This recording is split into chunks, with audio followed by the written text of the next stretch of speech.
All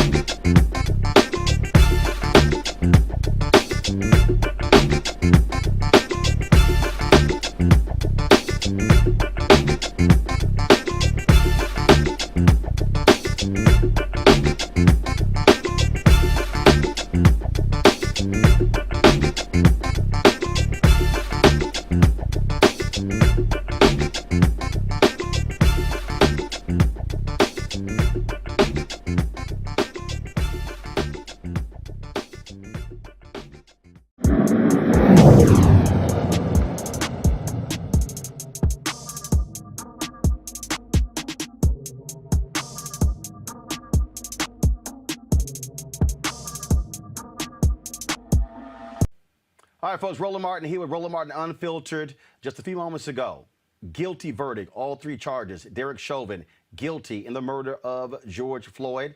Clearly, he expected that as he was led away in handcuffs, did not show any reaction whatsoever. Our legal panel is ready. Bernardo Villalona, Senior Trial Counsel, Joey Jackson Law Firm. A. Scott Bolden, former chair, National Bar Association Political Action Committee. Terrain Bailey, attorney, Bailey Law Firm. Monique Presley, lawyer, crisis manager. Glad to have all four of you here.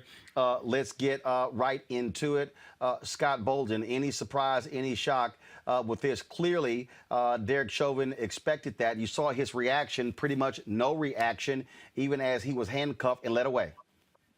Yeah, his defense attorney prepped him for that. You know, they were out 8 to 10 hours. That's not enough to come back with a defense verdict. And so once they said they were ready and they didn't ask any questions whatsoever, it was a matter of going through the evidence. The three complicated charges. They clearly went through the evidence and simply did not accept reasonable doubt from what the defense was presenting. They bought into the prosecution's case. They read the video. They watched the video. And the irony here, if anything, Roland, is that we were all holding our breath on a case that should have been a no-brainer, and he probably should have taken a plea on. But he went through with it. We got it. And we're all extremely pleased with this verdict because justice was done. We've seen so many times when justice wasn't done with the police. Moni, on that particular point Scott makes, I mean, that's why people were holding their breath. We simply have not trusted juries when cops have gone on trial for killing black men. We can't hear you, Monique. You unmuted. Unmute, please. And I couldn't. Now we got you. It was staticky. Can you hear me? Yeah, we got you. Now we got you. Something about not being able to trust the jury. Yeah, but people were nervous because, frankly, we've seen how this has gone before. Well, absolutely. I mean, there was every reason to be on pins and needles, even when it was, as Scott said, an open and shut case. And when I was on yesterday, I wasn't even willing to hedge about it. All I was willing to say is the prosecution did an excellent job, one of the best jobs that I've seen in a police case or otherwise. They were methodical, they were thorough, they set the right tone, they hit all of the key elements for each and every charge. And obviously, this jury got it. I mean, they spent some time deliberating last night, got their one-night free hotel stay and meal, and came back and got down to business today. And I'm sure that they were ready, perhaps long before we knew that they were ready, because I know that the city of Minnesota wanted kids home from school and wanted everything safe before we got this verdict. So this is a right decision. Let's go to Bernardo. Bernardo, your assessment. First of all, folks, I'm getting someone else's voice in my ear here, so please. Bernardo, just your assessment of this live feed that's going out. Not much of a reaction from the audience out there. Obviously, folks were hopeful that this was going to be the decision and not a not guilty. Folks were very afraid of what could happen all across the country. Police have been on standby. Governor Jay Pritzker in Illinois put the National Guard on alert by the suggestion of Mayor Lori Lightfoot. Here, we're literally catty-cornered to 16th and K, Black Lives Matter Plaza. They shut down parking all around where we're located. There are signs on the poles saying First Amendment activity. I think here in the nation's capital, and in fact, one thing that what DC did, they've got massive construction actually taking place right now on Black Lives Matter Plaza. I'm quite sure that construction was not planned to begin yesterday. Roland Martin, what I have to say is that the people of the state of Minnesota have spoken. The people of Hennepin County has spoken.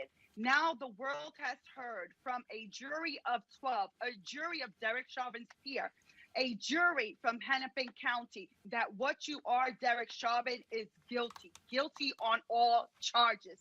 Justice has been done in this case. Derek Chauvin got a fair trial. The jury looked at the evidence, applied the credible evidence to the law, and they determined that based on everything, that beyond a reasonable doubt, the prosecution has proven that Derek Chauvin is guilty of murder in the second degree, murder in the third degree, and manslaughter as well. So the jury has spoken, and now it is official. That clout that you have, that you're innocent until proven guilty, is now gone. You have been found guilty for betraying that badge that you held for so long. Terry Ann, remember when the Hennepin County DA came out, remember they actually reduced the charges, and then it was Attorney General Keith Ellison who took over this case from the DA, and they reinstated one of those charges. We have got to absolutely give credit to AG Keith Ellison. People got to remember, he left his position in Congress to run for Minnesota Attorney General. If people want to understand why AGs matter, this is a perfect example of when you have an Attorney General who is black, who gives a damn, unlike Daniel Cameron, the Republican Attorney General in Kentucky. Absolutely. For the first time in 29 years, the Black community can actually exhale. We've been waiting for this moment, for this verdict. And Martin Luther King's verdict came out April 29th, 1992. And finally, we got it. And we got it across the board. And I think that speaks volumes to the work that this jury did. As in my history as a defense attorney, anytime a jury comes back that quickly, you know it's not good for you. That means no one's in that room fighting for you. And it's pretty impressive that this jury fought so hard. They worked late into the night. They stayed an extra hour into the evening and came back early this morning, which means they were serious about this verdict and they wanted to get to the right conclusion. So this is a huge moment for us. When I think we lost Scott. Let me know, folks, we have Scott back. Is he still there? Murder, perpetrating an eminently dangerous act. Find the defendant guilty. If Scott is... Okay, Monique, what we're looking at here is also, remember, Jason Van Dyke was convicted in the murder of Laquan McDonald, but that was also on a reduced charge. And there was a lot of people who were not, obviously happy about that he may only serve 5 years in prison for that. Chauvin, convicted on all three, is facing up to 40 years in prison. Oh, and he's going to get them because they're not going to just ask for what they can get on each charge. They're looking, to increase due to aggravation on each of those because of the depravity and the cruelty of his conduct. So it's going to be a rough road for sentencing, and that's why I said when yesterday his lawyer had to read to him in court and make sure that he understood that he's choosing to leave it in the hands of the judge to make a determination about the enhancement, and he has decided to leave it to the judge. That was his best bet. They could read this jury way better than any of us could, because if it had been left to the jury to determine it, they probably have been trying to assess enhancements and say it was beyond reasonable doubt for each and every one of those charges. This jury had a made-up mind. Let's go to Reddit Hudson. He is co-founder of the National Coalition of Law Enforcement. We lost Reddit. Okay, let me know when we get Reddit back, because he's with the National Coalition of Law Enforcement Officers for Justice, Reform, and Accountability. So let me know when we have him back. The thing here that I think is, and we've talked about this, Terry Ann, that the methodical approach taken by the prosecution completely cornered the defense at every turn. You've been critical of the defense put up, but the reality is the prosecution was so methodical that you watch it and they just cut them off at their knees and pretty much left them no escape routes to be able to put reasonable doubt in the minds of these jurors? The prosecution did a fantastic job, and that pains me to say, but they did a fantastic job of blocking that. And just for our audience, folks, she's a defense attorney. And so a defense attorney never likes to give prosecutors any credit whatsoever. Well, I have to give credit where credit is due. They did a very good job of locking in this case and outlining for the jury step by step, right down to George Floyd's compliance, right down to how the situation escalated, right down to the unreasonableness of the actions. And what the defense failed to do, I mean, I know there's some argument out there that they did a very good job on the reasonable officer standard, but where they failed on that is that they failed to take into account if what they were preaching, but this is reasonable, and any officer acting like this would be acting reasonably against the Black community. And that's something I just couldn't see fine with this jury. They set the tone for this case as one where they did not see George Floyd as a human, and they did not recognize the Black community when we said enough is enough. So many different reactions that are coming in that we're actually seeing. Folks, this here is a live feed from the Associated Press. Folks there in Minneapolis. In just a few moments, Attorney General Keith Ellison is going to be addressing the media. We also are expecting to hear from the George Floyd family, Attorney Ben Crump. We're also expecting to hear from President Joe Biden, Vice President Kamala Harris, with regards to this verdict. Bernarda, again, to the point that Terrain just made there, is that the prosecution, how they put this together, how they assembled the case, totally different than how Angela Corey prosecuted the Trayvon Martin case. Totally different than how we've seen some of these other cases where the defense was able to really get in some shots and create that reasonable doubt. The Slager trial, where they had a mistrial there when he was on trial for killing Walter Scott. That's really what I think was so critical here. So, Roland, what made a difference, and Roland, you know, I was a prosecutor for 16 years, 3 years in Philadelphia and 13 years in Brooklyn, and I was in the Homicide Bureau for 10 years in Brooklyn. So what made this case different than any other case? The number one reason why it turned out differently is because the Attorney General was able to compile a team of 14 prosecutors. You got to think Mr. Blackwell as well as Mr. Slusher, both of them are not prosecutors. They were appointed as special prosecutors to take part in this prosecution. So that made a huge difference. You don't see that happening. It is very rare. But Attorney General, good for him for being able to acknowledge that his office alone wouldn't be able to do it, especially since an Attorney General's office doesn't deal with homicide cases. It's more of a county prosecutor that deals with the homicide cases. So he was able to see that and compile a team of 14 with lead attorneys that specialize in medical malpractice, which was so huge in this case, especially since manner and cause of death were at issue. So that is a huge difference in this case than the other case, in the Trayvon Martin case. I remember that case, and I was so upset because that prosecutor got out-lawyered, hands down. That shouldn't have happened. Reddit Hudson, I want to bring you in right now. Folks, the live feed that you're seeing right now is a live feed from Minneapolis in the plaza that's right across from the courtroom. Reddit, you said on our show just the other day that the only way these things change is when these cops are held accountable, when they are convicted, and when they go to prison. Derek Chauvin was walked out of that courtroom in handcuffs. He is going to be sentenced in a few weeks. He is headed to prison for the death of George Floyd. Which is where he should be headed.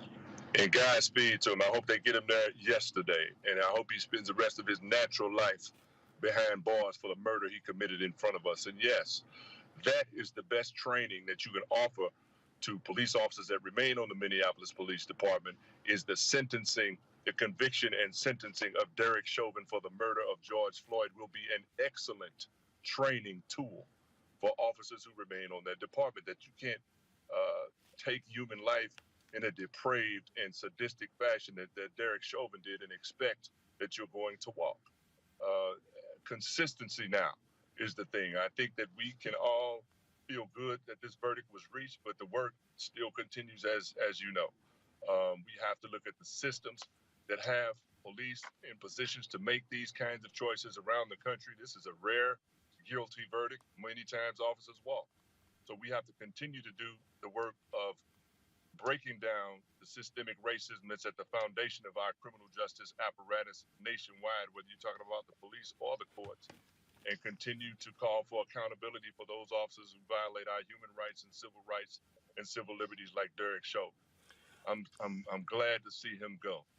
The defense team tried, Reddit, to say, look, this was his training, things sort of got out of hand, but you heard the chief testify. You heard the use of force specialist testify. No, that violated the training there. That, to me, is also critical because what it is saying to a lot of other cops. And in fact, remember, right after the George Floyd murder, there was a protest somewhere, and there was a cop who was kneeling on a guy's neck, and you heard the protesters, get off his neck, get off his neck.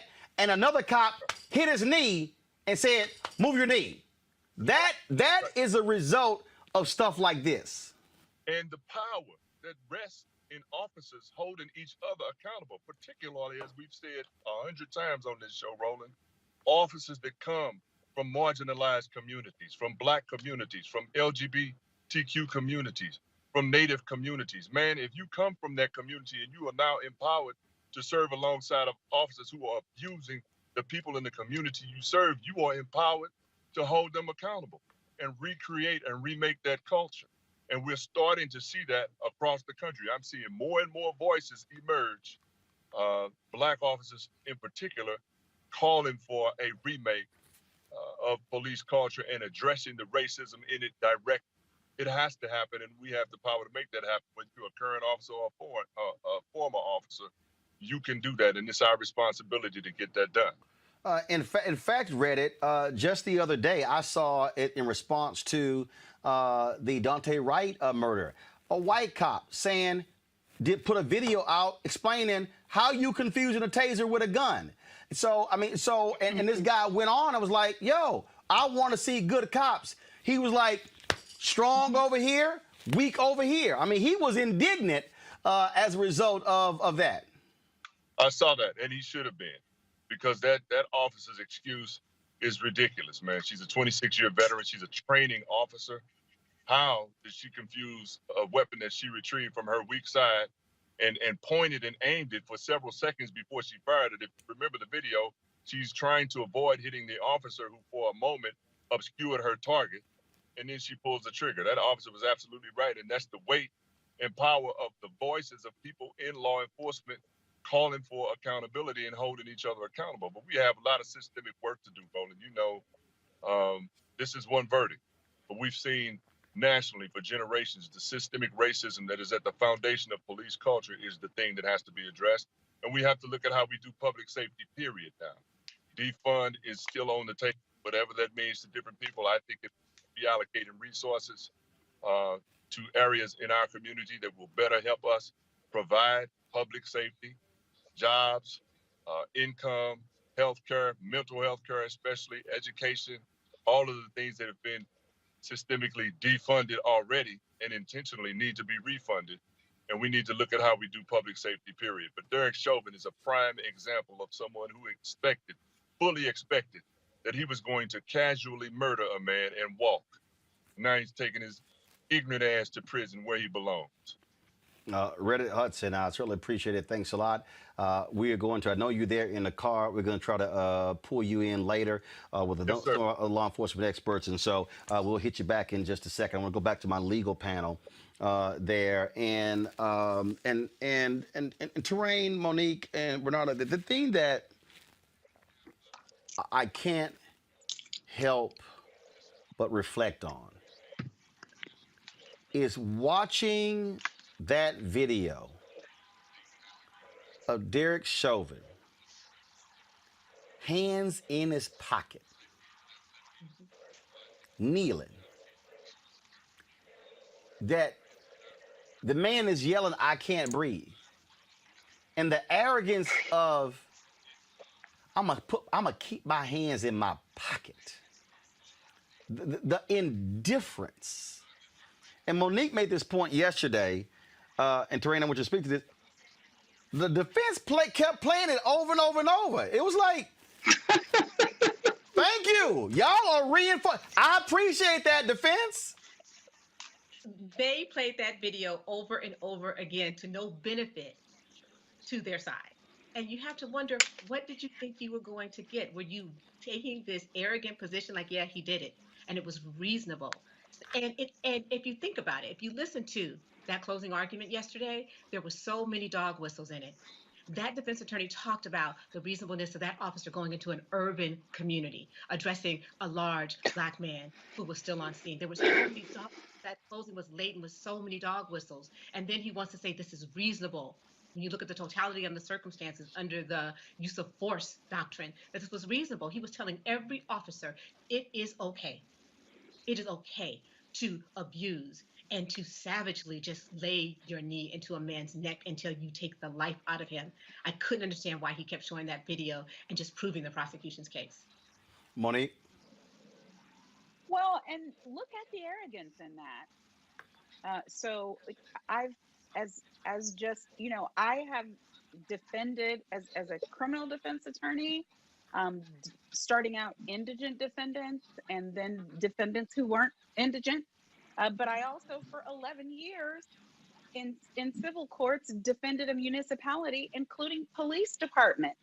And when I tell you that there was a complete miscalculation on the part of defense counsel, I mean, their strategy, I'm being generous calling it a strategy, from start to finish, was failed. And I don't accept from anyone who says hard case, not much to work with.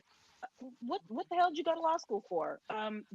Listen, the whole point is supposed to be that as defense counsel, you have nothing to prove, and your entire job is to poke holes into the heavy burden of the prosecution. What we watched at play here today, in the culmination today, was when the state does what it's supposed to do and brings all the power of its office to bear, when they have infinite resources for investigation, for experts, for getting outside counsel that, as my other panelist said, and forgive me for not, wait a minute, I want to get her name right, Sharon was saying that they volunteered their time.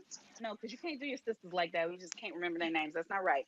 Volunteered their time, came out of other successful practices to come in and take on this case. But that is the heavy power of the state that defense attorneys are up against every time they go into the courtroom. What has been happening previously is that the state's attorney's offices, the DAs, were not utilizing their power.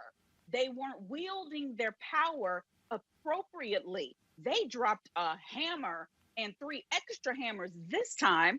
And then we have the defense, which looks like they're trying to put themselves out to be David and Goliath. They weren't. The unions raised millions. They had money to put forth a better case. They didn't believe in this case. And I think that it's because they had a hideous defendant. Because if they hadn't, he would have taken that stand and whined and cried and fallen out and hyperventilated and apologized. He would have done anything in the world he could to spare his life. That stoic look he had today, they didn't prep him. I heard some other people on some other channel saying he was well prepped and that's why he took it so well. That's the way he looked when he was killing a man. That's who he is. He didn't prep for today. He is completely detached from these circumstances because for him, he cannot imagine that he did not have the power to do what he did. So I do hope, let me just throw out what I could never say in court. I hope this sends a message. I hope this teaches a lesson. I hope that this is chilling. I hope that this is an effect across the country where everybody understands who's wearing a badge, carrying, a taser on one side and a Glock on the other. You don't get to do whatever it is you want to do without accountability. You will be charged and then pay for your actions, because in one of the whitest places in America, a jury that was majority not of color found easily, handily, guilty, guilty, guilty. I'm a little hyped. I'm gonna give somebody else a turn. Forgive me. Duran, go ahead. You are absolutely right. We are trained as defense attorneys from day one. You know you are willing to go to jail to defend your client. And that didn't happen here. He had no plan on what he was going to do. Absolutely no plan. And he did not prep his client on what to do once they took that mask off yesterday. He looked as menacing when he took that mask off yesterday as he did when his knee was on George Floyd's neck. He should have put it back on. Today, when he was waiting for the verdict, there's no warmth emanated from him. And that's a failure to humanize your client. I mean, we have all, as defense attorneys, sat next to someone who others consider a monster. Our job is to humanize them, give them some type of humanity. And that did not happen. And maybe, this Derek Chauvin person is someone who you cannot find humanity for, but that is your job. Well, and Bernard, I think that's the whole deal here. I mean, the bottom line is this here. Look, it's not like when the jury read that verdict, he didn't drop his head, he didn't sit here, shake. No. He knew his ass was guilty. He was completely emotionally detached. I definitely peeped it yesterday when Derek Chauvin wasn't wearing the mask. And I was like, wait, hold up. This is a defense trial strategy that during this entire trial, doing 3 weeks of jury selection, doing 3 weeks of testimony, you had a mask on, but you waited until closing arguments while your attorney was arguing some foolishness to take off your mask and let the jury see you. This is the problem with that. You had the same exact face as you did when you had your knee on the neck of George Floyd for 9 minutes and 29 seconds. I understand and see what you were trying to do. However, you can't have him looking the same at trial as he's doing in the video. You wanted to give them a different look, a different perception of this is who Derek Chauvin is. What I found so insulting, and I find it so insulting, throughout his entire closing argument. Hold tight 1 second. Hold tight 1 second. Control room, let me know when we have the feed. Attorney General Keith Ellison is talking right now. Let me know when we actually have that feed so we can go live to it. Again, Attorney General Keith Ellison is addressing the media as we speak. And so if my folks can shoot me the link, we can go live to it. So please let me know when we can do that. Keenan. Drop the link in Group Me if you can, please, with that AP feed of Keith Ellison.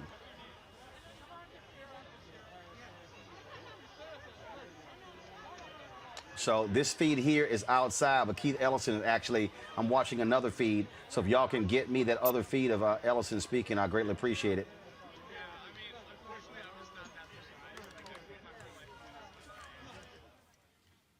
I got you. Go ahead and finish your comments, please, so I can, as we're trying to track this.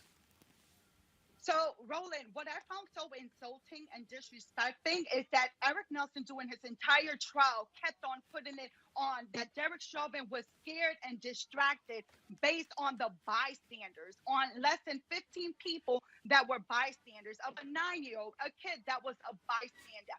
Sir, if you are scared of the neighborhood that you are bound and have the duty to actually patrol and to take care of, you do not need to be on the police force, because if you see me and you consider myself a threat or people that look like me a threat, you do not need to be patrolling our neighborhoods. It is officers like you who betray the badge that make us feel bad and make us feel shaking when it comes to police officers. So finally, the world got to see Derek Chauvin. You were held accountable for your actions.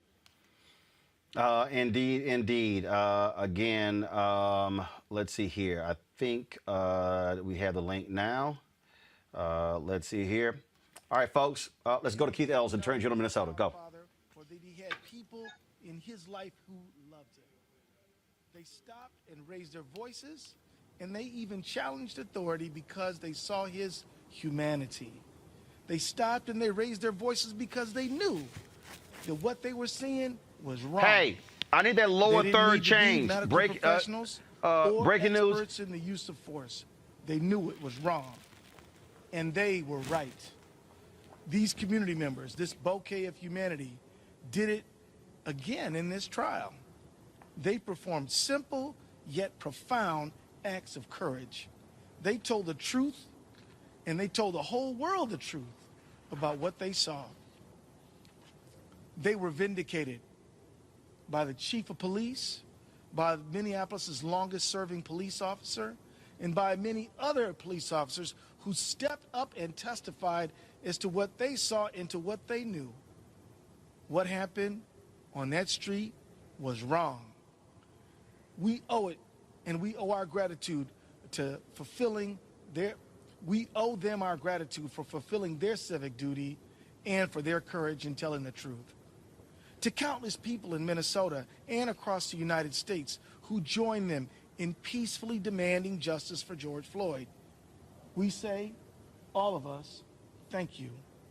In the coming days, more may seek to express themselves again through petition and demonstration. I urge everyone to honor the legacy of George Floyd by doing so calmly, legally, and peacefully. I urge everyone to continue the journey to transformation and justice. It's in your hands now. I also want to address the Floyd family, if I may. Over the last year, the family of George Floyd had to relive again and again the worst day of their lives when they lost their brother, their father, their friend. I'm profoundly grateful to them for giving us the time we needed to prosecute this case. They have shown the world what grace and class and courage really look like. Although a verdict alone cannot end their pain, I hope it's another step on the long path toward healing for them. There's no replacing your beloved Perry, or Floyd, as his friends called him, but he is the one who sparked a worldwide movement, and that's important.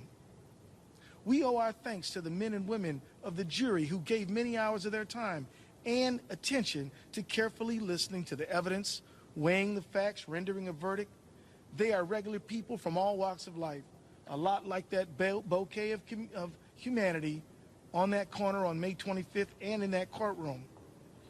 They answered the call, and they served in a landmark trial. They now deserve to return to their lives. If they ask you to respect their privacy, we ask you to honor that request. I want to acknowledge the remarkable team that helped us prosecute the case. We put everything we had into this prosecution. We presented the best case that we could, and the jury heard us, and we're grateful for that. We had the sole burden of proof in the case, and history shows that winning cases like these can be difficult.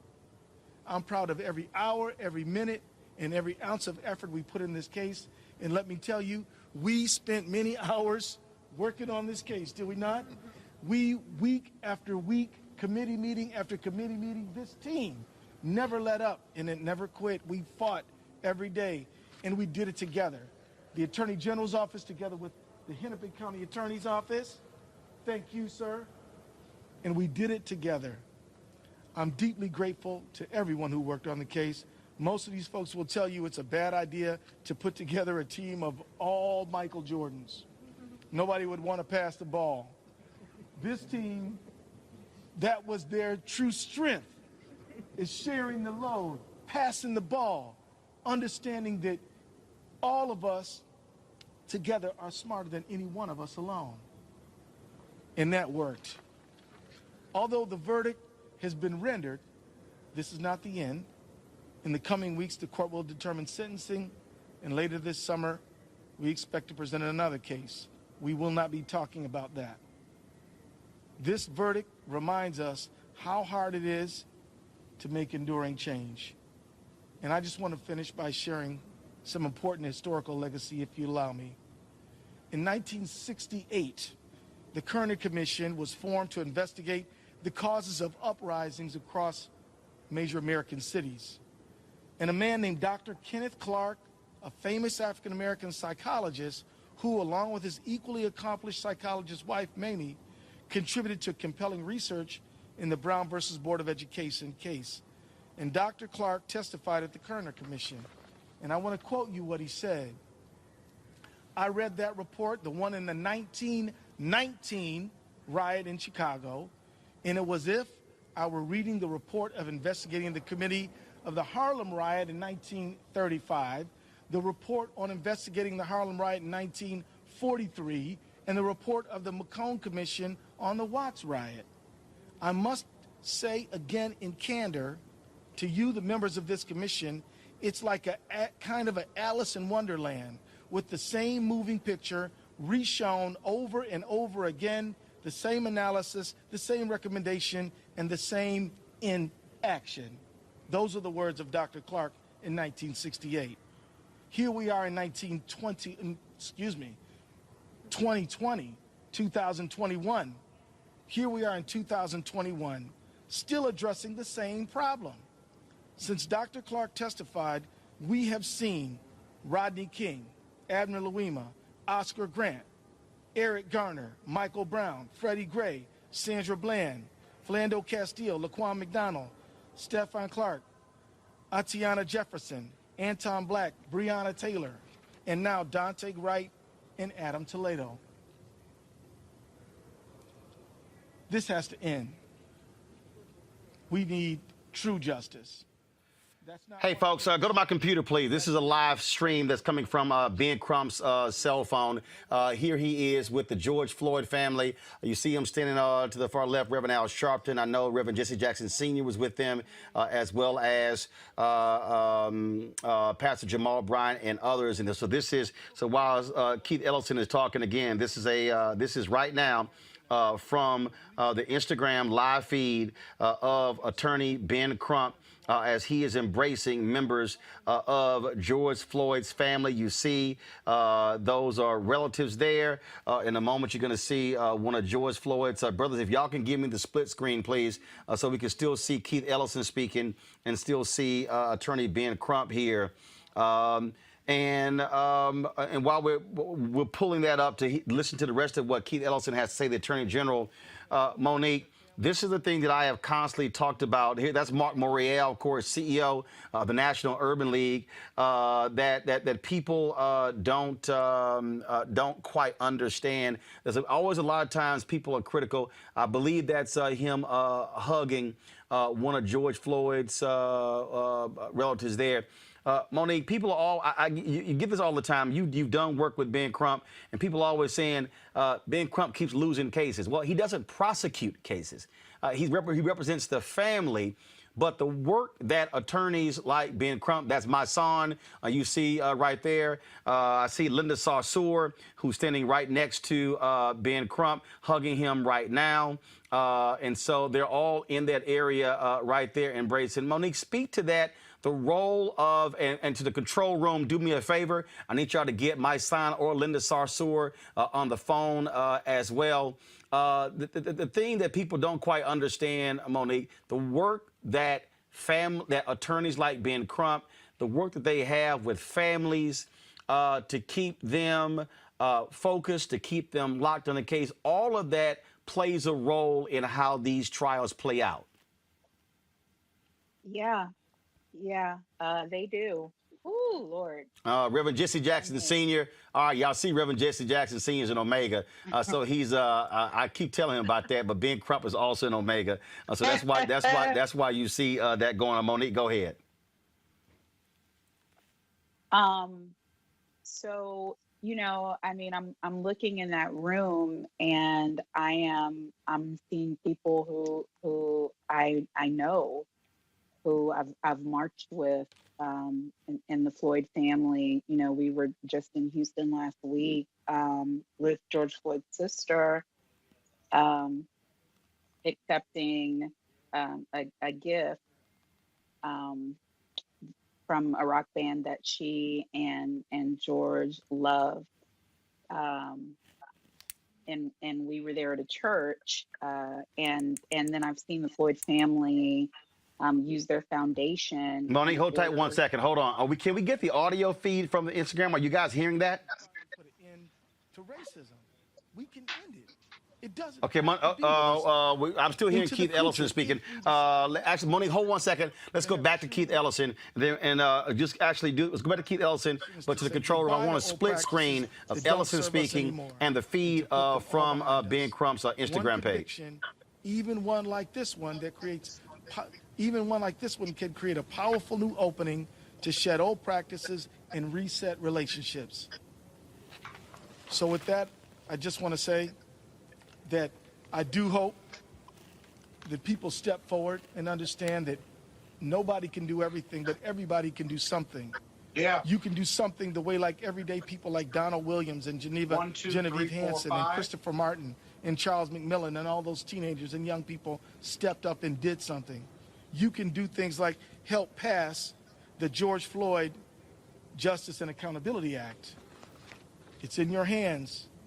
Let's get the work done. And now I'd like to invite my friend and partner in justice, Michael Freeman, Hennepin County Attorney.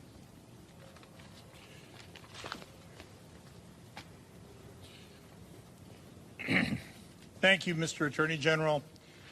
First, I want once again to extend my heartfelt sympathies to the families of George Floyd. I hope today's verdict provides some measure of closure for them. And let me say what a tremendous job Attorney General Keith Ellison did in recruiting and organizing a talented team of prosecutors and supporting staff. Great job. Matt Frank, Jerry Blackwell, Steve Schlescher, and Aaron Eldridge were exceptional. Their use of experts, evidence, and witnesses left the jury no alternative but to find Mr. Chauvin guilty.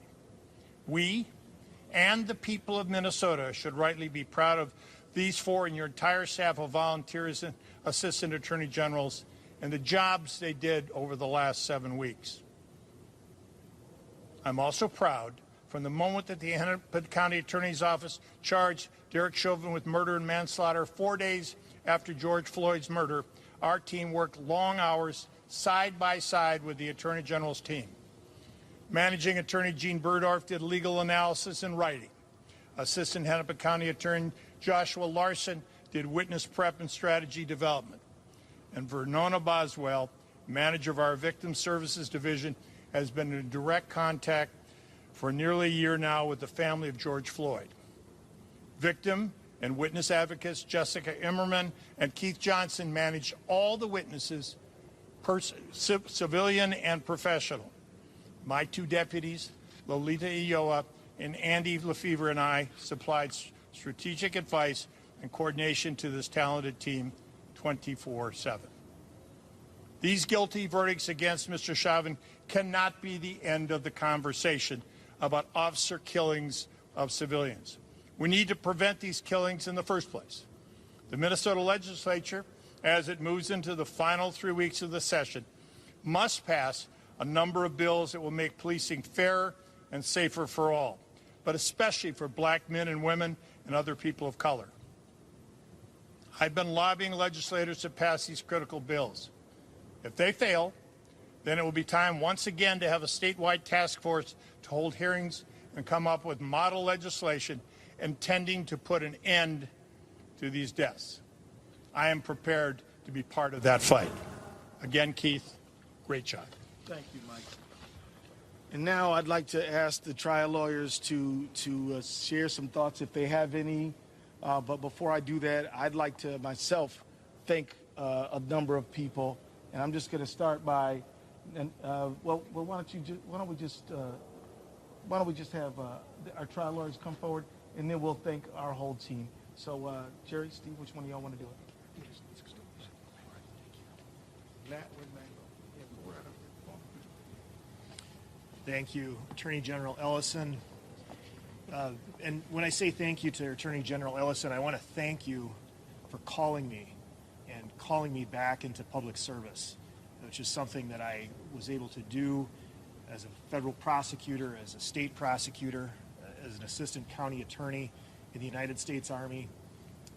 When I left private practice, I thought those days were behind me, but I received a call, and it was from Keith Ellison. And he gave me the opportunity to step back into public service, something that is so important to me, something that I cherish. And I would just encourage anyone, if you get a call like that as an attorney, it's a privileged life, it's a noble profession, and if somebody calls you and they ask you for help, don't overthink it. Just do it. As I've found in my career, you get a lot more than you give. I'm honored to have stood with the Floyd family, to stood with the state of Minnesota as we go through this painful process together. And it's been my privilege to practice with this incredible, gifted trial team. And so I stand here today in gratitude. I'm thankful. I want to thank the jury for their service, for doing what was right and decent and correct and speaking the truth and finding the right verdict in this case. I'm Jerry Blackwell, and my comments are going to be fairly brief. Well, I want to first say who got lots of kudos for his work on this trial. And the many more that go you ahead. do not see, who had the willingness, the courage, the passion, the intentional fortitude to get into good trouble.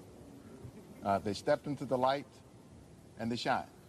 And for that, I say thank you. I'm grateful for them. I'm grateful for the opportunity that I've had to serve. Now, no verdict can bring George Perry Floyd back to us. But this verdict does give a message to his family that he was somebody, that his life mattered, that all of our lives matter. And that's important. And I also hope that this verdict, for all of the rest of the collective, all of us, will help us further along the road toward a better humanity. Thank you all. Matt Frank. Well, I can't really follow that too much, but I just want to say that it's been really a privilege to work with this awesome group of dedicated, hardworking people in this. All right, folks, that, of course, are the prosecutors who were speaking. A few moments ago, attorney Ben Crump posted this video of a phone call he received from President Joe Biden and Vice President Kamala Harris to him and the George Floyd family after the guilty verdict came in for Derek Chauvin. This is on their Instagram page. Go. Hello. President. Hello. Hey, how you doing? How's Gianna doing? Feeling better now. Nothing is going to make it all better, but at least God, now there's some justice. Right. And you know, I think Gianna's coming. My daddy's going to change the world. He's going to start to change it now. That's right. Yes. Amen. Start to change it now. Yes. So you've been incredible. You're an incredible family. I wish I were there, just put my arms around you. I'm standing here with Cedric. We've been talking, we've been watching every second of this, and the Vice President, all of us, and we're all so relieved. Not just one verdict, but all three, purely on all three counts. And it's really important. I'm anxious to see you guys. I really am. And we're going to get a lot more done. We're going to get police. We're going to do a lot. We're going to stay at it till we get it done. Hopefully this is the momentum for the George Floyd Justice and Policing Act to get passed to have you signed. We got to have that and a lot more. Not just that, but a lot more. Thank you, Mr. President. Well, this could be our first shot at dealing with genuine systemic racism. Look, there's two people here that feel strongly as I do. The Vice President, she wants to say something. Okay. I'm just so thankful to the entire family. Your courage, your commitment, your strength has been a strength for so many people meet. And this is a day of justice in America. And your family and history is going to show real leaders at this moment where we needed you. And in George's name and memory, we are going to make sure his legacy is intact and that history will look back at this moment and know that it was an inflection moment. You had to sacrifice so much, your family did too. But we really do believe that with your leadership and the president that we have in the White House, that we're going to make something good come out of this tragedy, okay? Thank you. Thank you, Madam Vice President. Thank you, Madam Vice President. And you better all get ready because when we do it, we're going to put you on Air Force One and get you here. We're going to hold you to that, President Biden. Jesus. I guarantee it. Thank you, Mr. President. What I'm most concerned with, She's okay. I'm gonna go tell her in a few. I'm here. My wife Jill's with me too. Thank you. Hello, Thank Ron. you. Thinking about you. Watching every minute of it. So, had a good ending, but it has a positive ending. Things were good in general. Nothing was worth it, but it, but it's, like I said, I keep thinking of her words. Daddy's gonna change the world. Change the world. Thank God. Well, you got a shot to make change it. That's right. Thank you. Yeah. Big change. You tell her what I said. Remind her. Man, She's president. She's tell them we're going to personally get up there to see him. I will. Let them know we're going to personally get them up there to see him. Yeah. She's coming to see you, Mr. President. Thank Know you. that. Yeah. Okay. All right. All right. Thank you, Mr. President. God bless you. God bless you all. Thank you, Mr. President. We love you. Thank you. Folks, that was again the feed there of Attorney Ben Crump. So let me just do a reset right here, folks.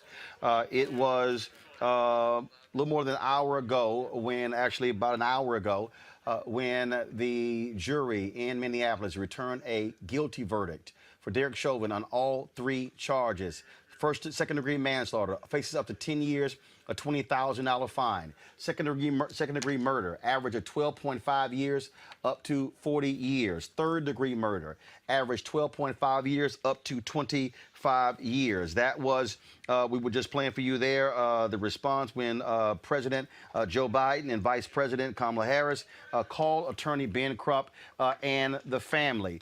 In just a moment, we're going to be waiting for the news conference of President Joe Biden as well as Vice President Kamala Harris. They're going to be speaking to the nation with regards to this particular trial. In a moment, control room, let me know if y'all see and hear this. In a moment, the family of George Floyd is going to have a news conference there in Minneapolis. Folks, if you can actually go to my computer, you should be able to see the feed. Let me know if you can hear it as well. And so that's going to be in just 1 second. So lots of moving parts here. We also have our legal panel who is with us, please. They're still with us. Attorney A. Scott Bolden, he is with us. Monique Presley, she is with us as well. We also have with us sorry, we don't have Scott. We had Scott a little bit earlier, but we don't have Scott. But we also have Terrain Bailey, attorney, Bailey Law Firm, Bernarda Villalona with senior trial counsel with the Joy Jackson Law Firm. They're all still with us. Davon Love, who's an activist out of Baltimore, is with us as well. And so, again, with all this breaking news, lots of moving parts taking place all at the same time. Let me know if y'all have the video ready. At the very moment the jury read the verdict in the Derek Chauvin case. Please let me know if y'all have that, and if so, when it's ready, we'll play that for the folks who may have missed that when that verdict was read just an hour ago. And of course, when it was completed, he was led out of the courtroom in handcuffs. Derek Chauvin was handcuffed and led out of the courtroom in handcuffs. Former police officer now is going to be heading to prison when he is sentenced in just a few weeks. This here is a live feed right now, folks, in Minneapolis of the family of George Floyd entering into this particular room where they're about to have their news conference. We're going to carry all of it. In addition, we're monitoring the White House feed as well to wait for President Joe Biden, as well as Vice President Kamala Harris, who spoke earlier. They're going to address the nation. You see there Attorney Ben Crump holding the hand of George Floyd's brother, along with Reverend Al Sharpton. And let's go to Minneapolis. Say his name. George Floyd. Say his name. George Floyd. Say his name. George Floyd. Say his name. George Floyd. Say his name. George Floyd. Say his name. George Floyd. Say his name. George Floyd. Say his name. George Floyd. Say his name. George Floyd. Say his name. George Floyd. Say his name. George Floyd. Say his name. George Floyd. Say his name. George Floyd. Say his name. George Floyd. Say his name. George Floyd. Say his name. George Floyd. Say his name. George Floyd. Say his name. George Floyd. Say his name. George Floyd. Say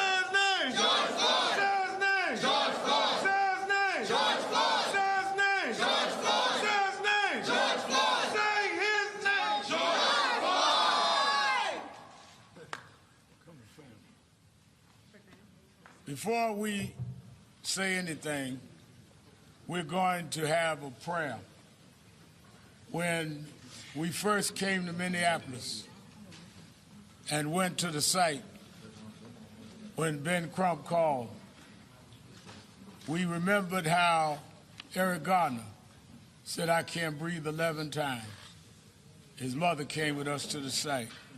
The family came in, and this family has stood together for the last 11 months, watching this video go over and over and over again.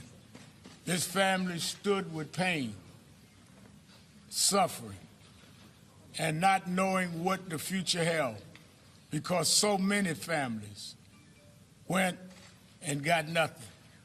They thanked God when they got the indictment, which would not have happened had not the Attorney General, Keith Ellison, took this case. And Keith Ellison fought and put together a team that made this possible. And this is the first time in the history of this state that a white police officer has been convicted, less known convicted, of a murder. This is the first time in a long array of fights that we've seen 3 counts, guilty at all 3. We don't find pleasure in this. We don't celebrate a man going to jail. We would have rather George be alive. Amen. But we celebrate that we, because young people, white and black, some castigated, many that are here tonight, marched and kept marching and kept going. Many of them looked down on, but they kept marching and wouldn't let this die.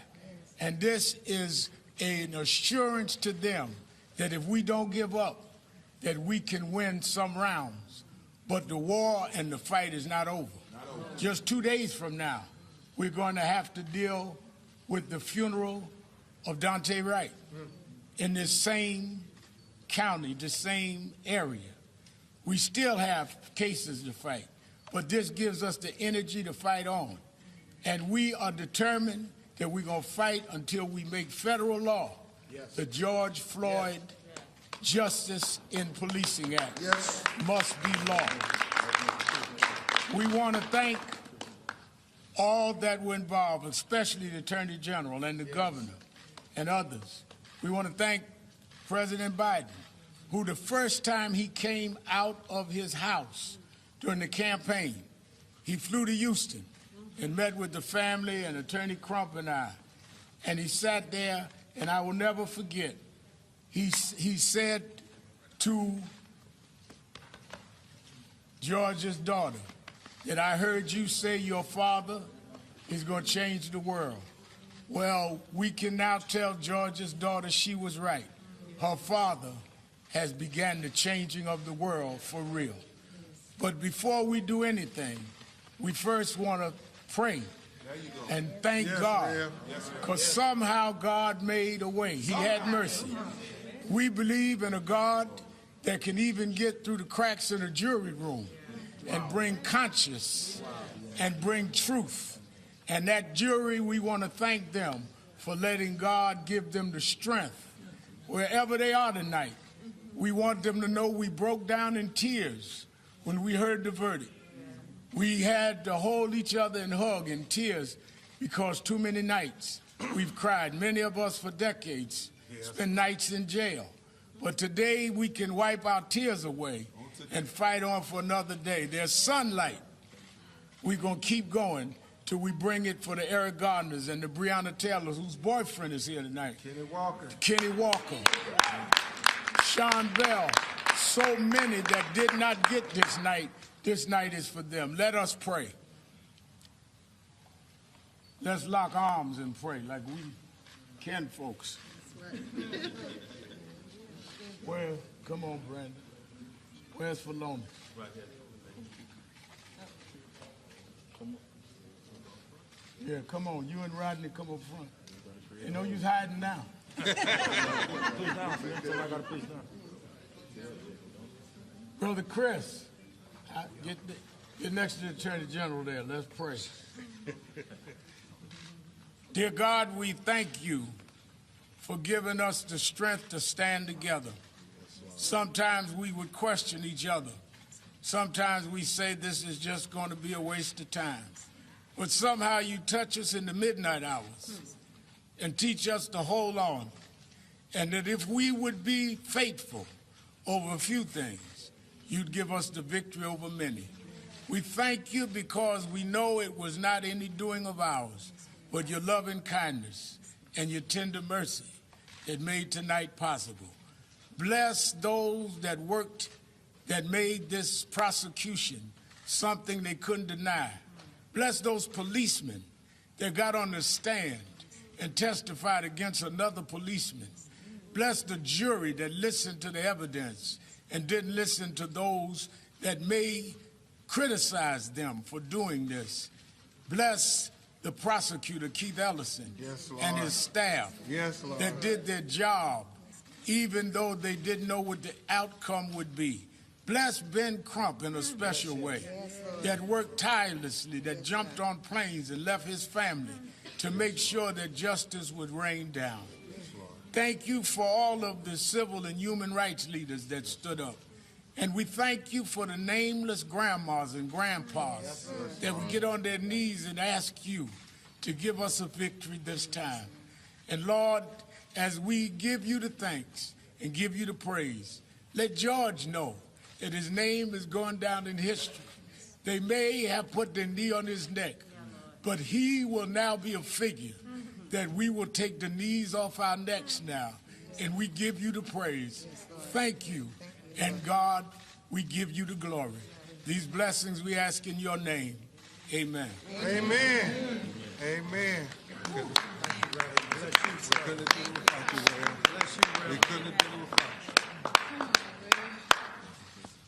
Let me say that I want to bring on now a man who has symbolized the fight for justice.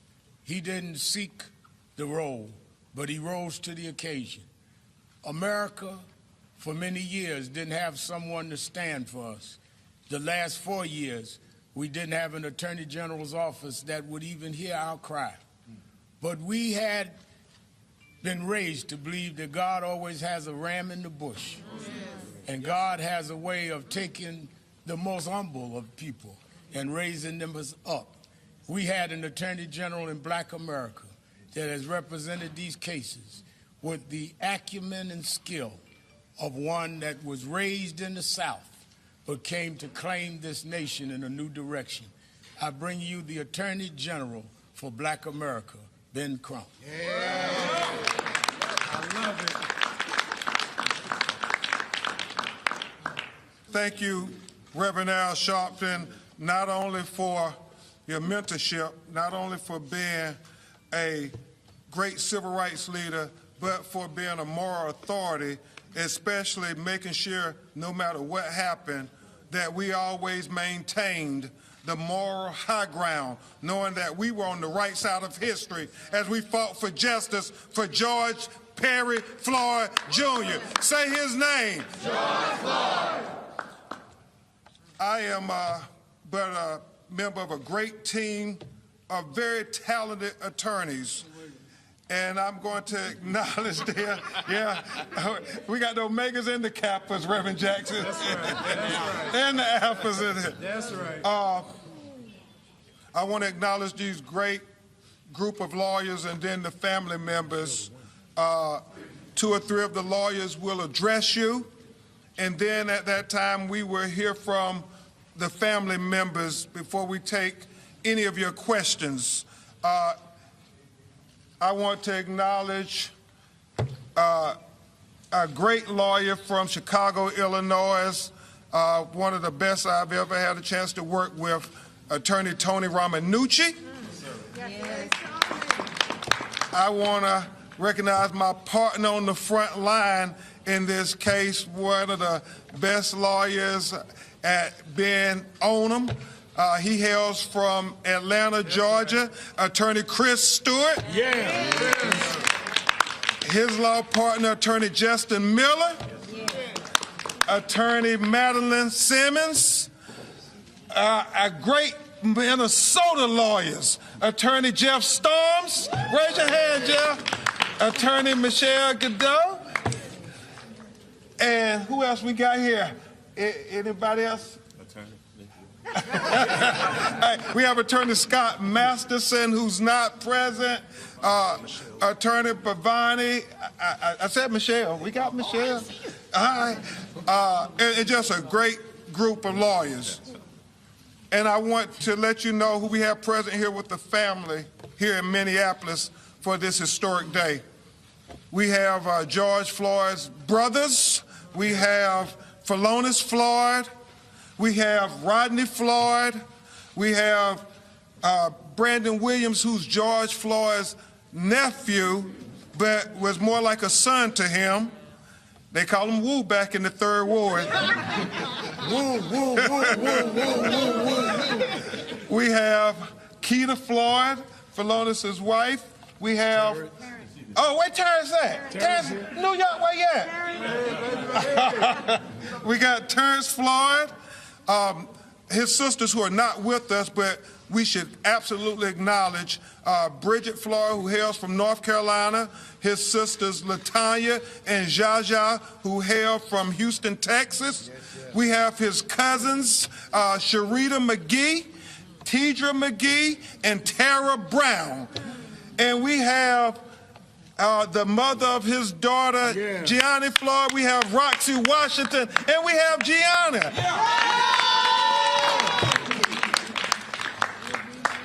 And so I'll make some brief remarks, and then we're going to have Attorney Stewart. Angela, cousin Paris. Angela, cousin Paris, And he's also and Uncle Selwyn? Vince. All right. Any more Floyd family?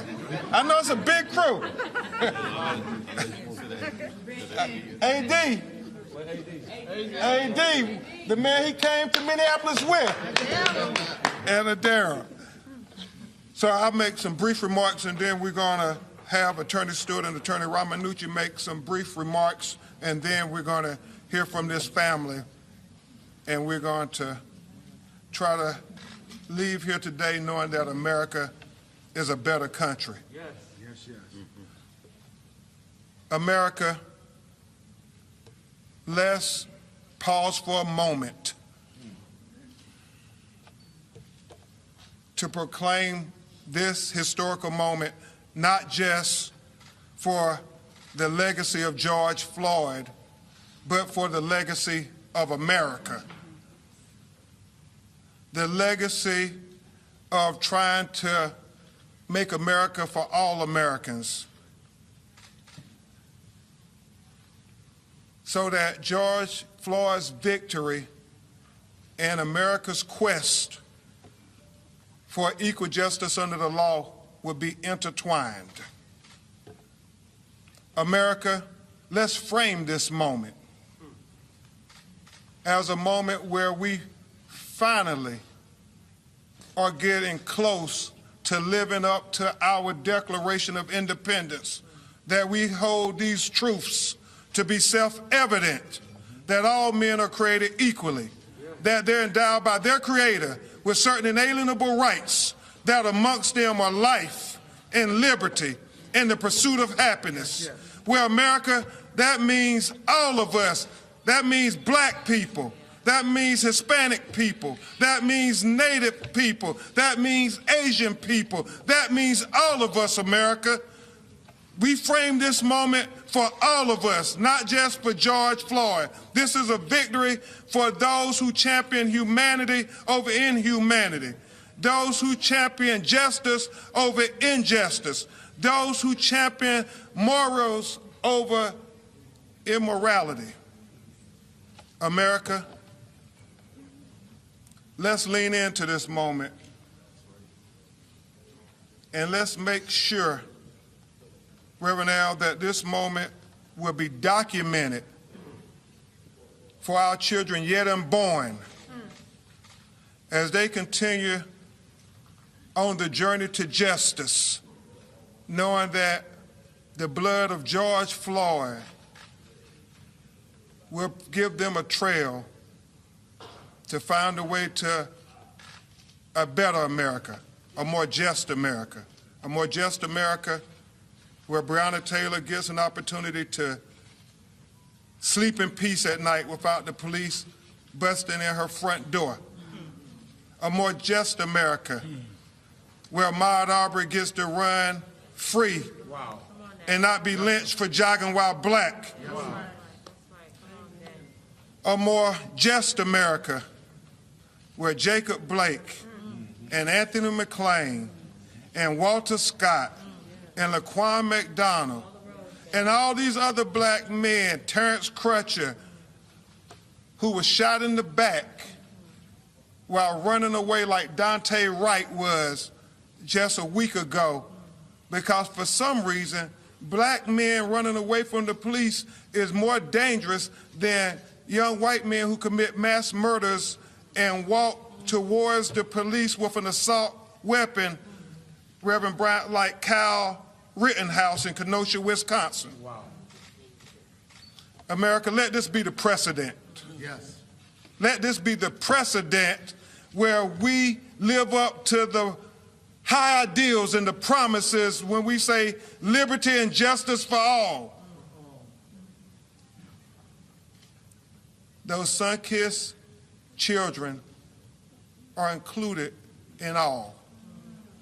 Those children who overcame slavery, the Middle Passage, the Dred Scott decision, Plessy v. Ferguson, Jim Crow, and his much smarter, wiser son, Jim Crow Jr. Esquire. Let this be the precedence where we overcome systematic racism and oppression, and that we are a better people, and we will leave our children a better world for us all. At this time, we will hear from a great lawyer, because nobody does this alone. It's always a team effort.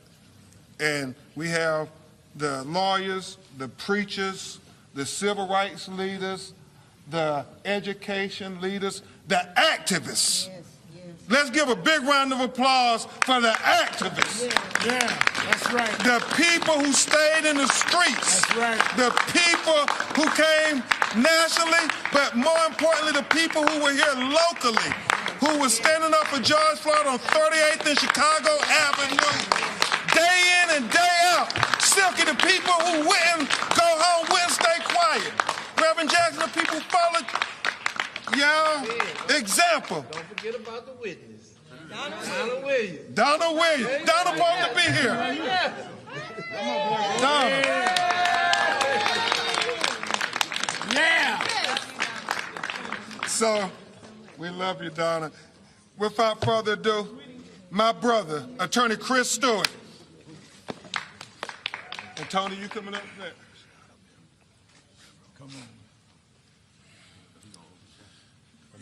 Right here. We all right. We got Steve on. The first. Steve Harvey, Soup saying full effect. The first thing that happened when we heard the verdict is that we all teared up and embraced. So don't confuse these tears thinking that they are sorrow, because those were the tears that happen to African Americans when they're pulled over constantly on the side of the road and know they can't get help. Those are the tears of the victims that we've seen time and time again be shot in the back, choked over loose cigarettes, or killed for no reason, and justice never comes.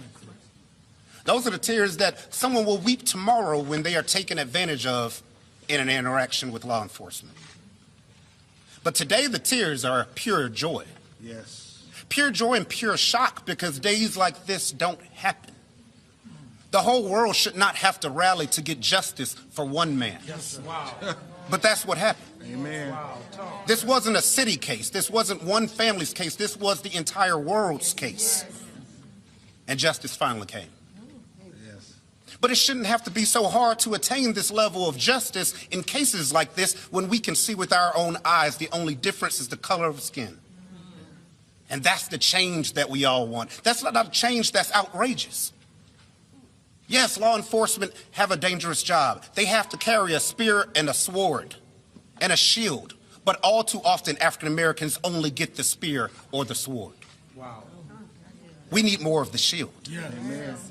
Because this is not a case against every officer. My life was saved by 2 law enforcement officers years ago. So I will never throw every cop under the bus. But we will put more cops in jail when you kill someone for no reason, just because they're black.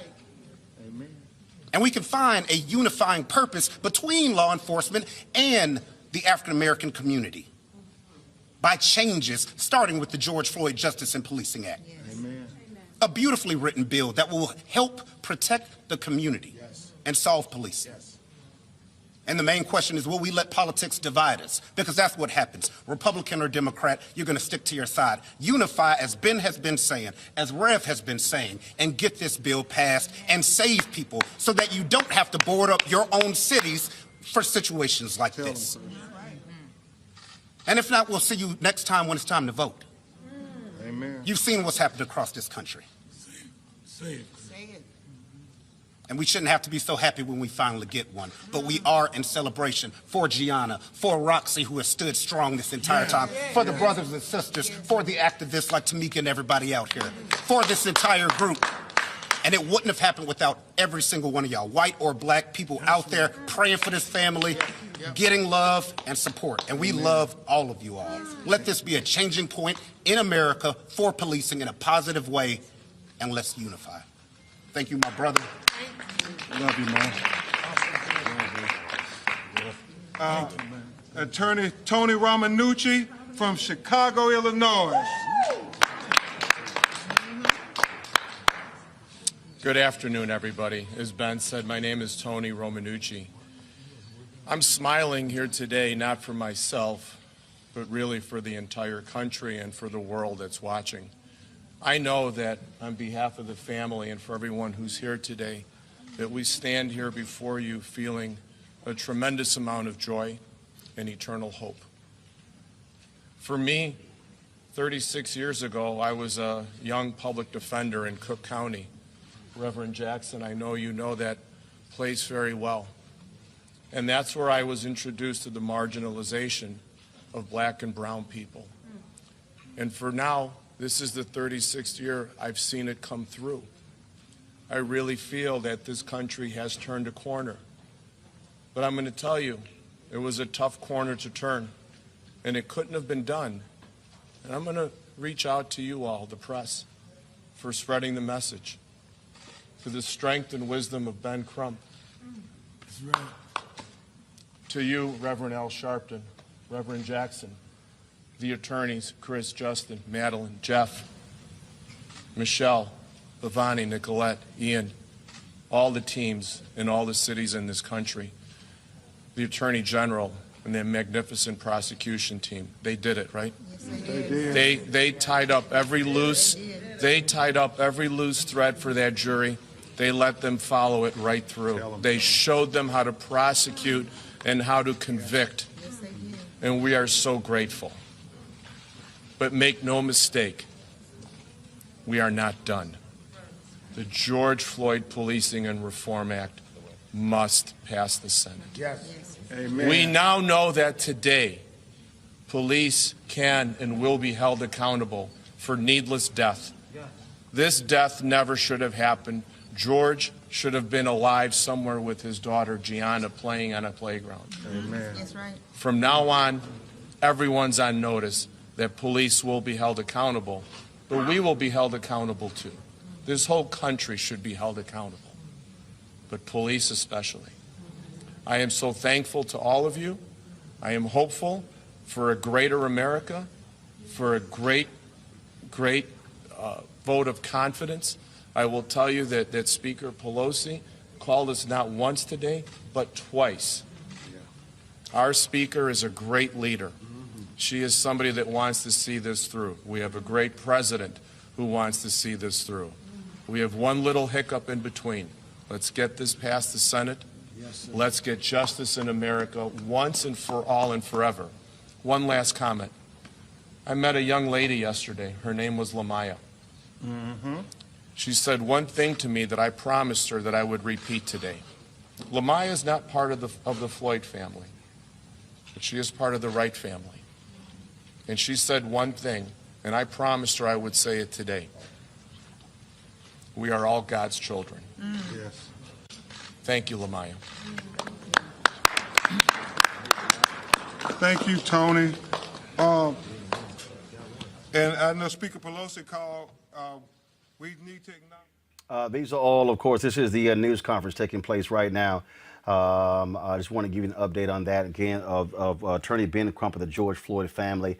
A number of the lawyers have been speaking. We're going to go back to the news conference right now. You were just hearing Crump say that they heard from House Speaker Nancy Pelosi, who called. Also, we showed you the video of President Joe Biden and Vice President Kamala Harris calling Attorney Ben Crump moments after the verdict. Let's go back to the news conference.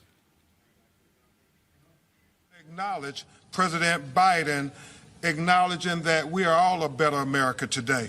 Isn't that what he said? Yep. And Kamala. Okay. Okay. And we got so many good staff people to thank. Jim McGuffin, Michelle, Adna, Roma, all these people who've been working, in the vineyards, supporting our lawyers, Silky, everybody.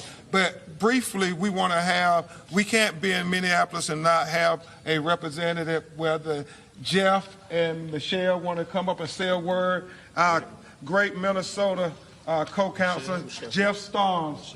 Michelle, get that. So I just briefly want to say, I love this city. I love this state. And no longer can we be known for these massively infamous failures in civil rights. Wow. We owe our children and our community more.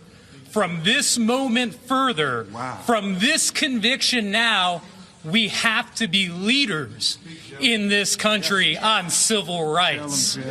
And everyone standing up here will work tirelessly until that happens. And I challenge everybody else in Minnesota to make that same effort. Thank you. Thank you, Jeff. Okay. Thank you, Jeff. Can we, because they're trying to get everybody take a step back. Let's try to make the podium. Just everybody take a step back. We're gonna have the family. We're gonna have this. We're gonna have the family come up. Okay. Okay. We're going to have the family come and try to greet you all. So you got Arthur. You got to back up too. So the camera's trying to get the podium, yeah. So right now, okay. Right now, we're going to bring up a man who, when y'all first met him, Tony, y'all remember, all he could do is cry because he was heartbroken. He was heartbroken because remember, so many times it's a case to us. Tamika is a cause, my son is a hashtag, but to them, this was their flesh and blood. Mark Maria, they slept in the bed with George. I mean, the stories that they tell, this was a close family.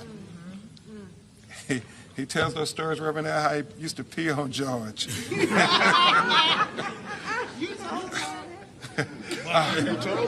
But yeah, he has become so dignified and articulate and expressing not just the fight for justice for his family, not just the fight for justice for Black America, but he really has become so articulate and saying we have to fight for all Americans. Mr. Philonise Floyd.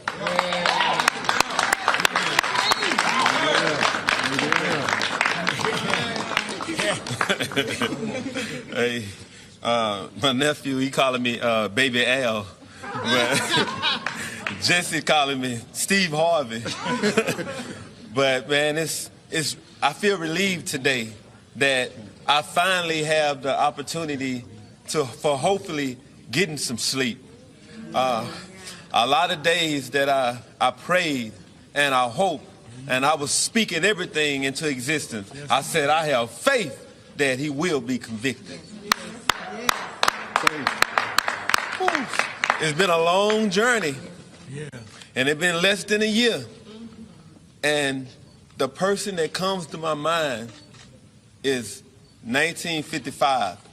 And to me, he was the first George Floyd. That was Emmett Till. Wow. Wow. I did was on CNN with Deborah Watts, and she just brought him back to life. Wow.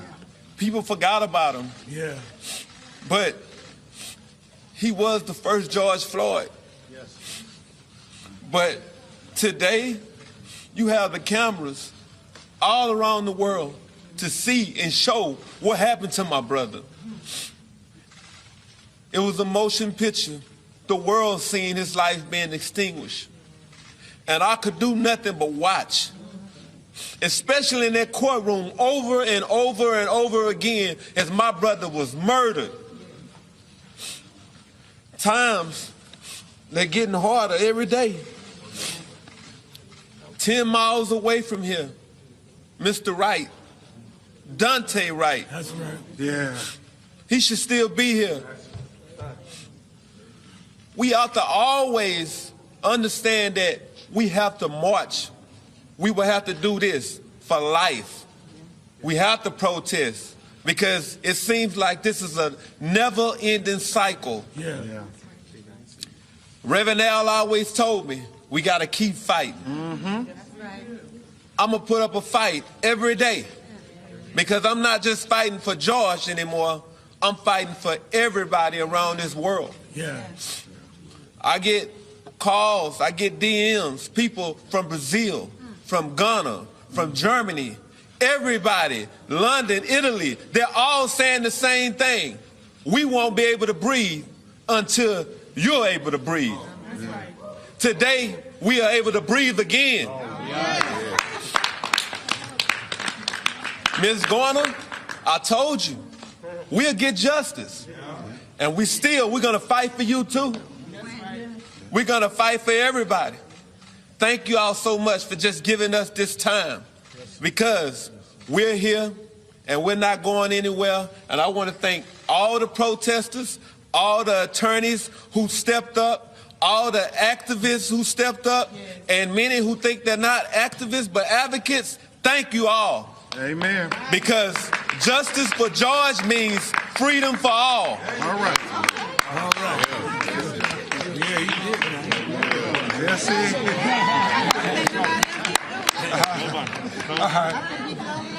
Terrence Floyd. We will have Terrence Floyd, George's brother from New York City. The name, the preacher. Reverend Floyd. I'm not going to preach today, man. You ain't going to preach today? Oh, man, so many emotions right now, but I'm very thankful and grateful. Grateful for the people in this world, for the support, the prayers, the love that was shown, whether you sent it by social media or whether you sent it emails or however. We just appreciate the love. I appreciate the team, the Crump Law team. I call him Unc. I call him Unc. We built a bond, a relationship through this whole journey. I appreciate him. He would call me and check up on me and ask me I'm all right because I'm the only one up there. Everybody else is down south. So, but he never thought it robbery to check up on me, and I'm grateful for that. I'm grateful for Reverend Sharpton. Yeah. Thank you. He's been fighting a long time. Long time. Long time. Man, Reverend Jesse Jackson. Yeah. Thank you. It's a lot of history here. Yes, it is. History is here. This is monumental.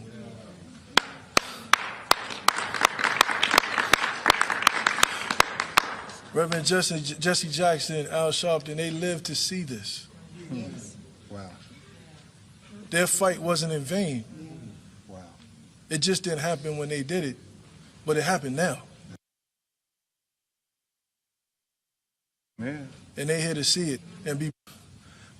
It go back to when he did that prayer service. My family is a family that will not back down from prayer. Yes. Come on. Go ahead. And I believe because of prayer, we got the verdict we wanted. Amen. Amen. We got on our knees. Some of us stood up, but we asked the right person. We asked the right one. Yes. Come on. We said, God, we need justice. We need it now. And he answered.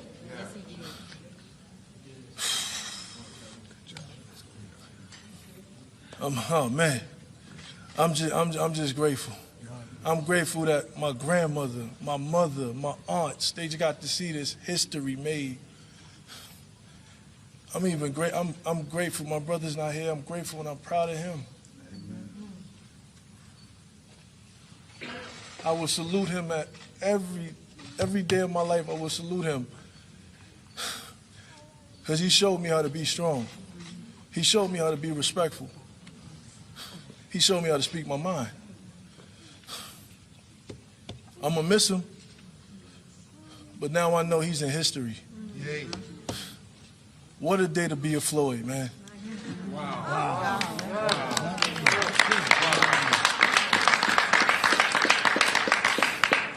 Thank you.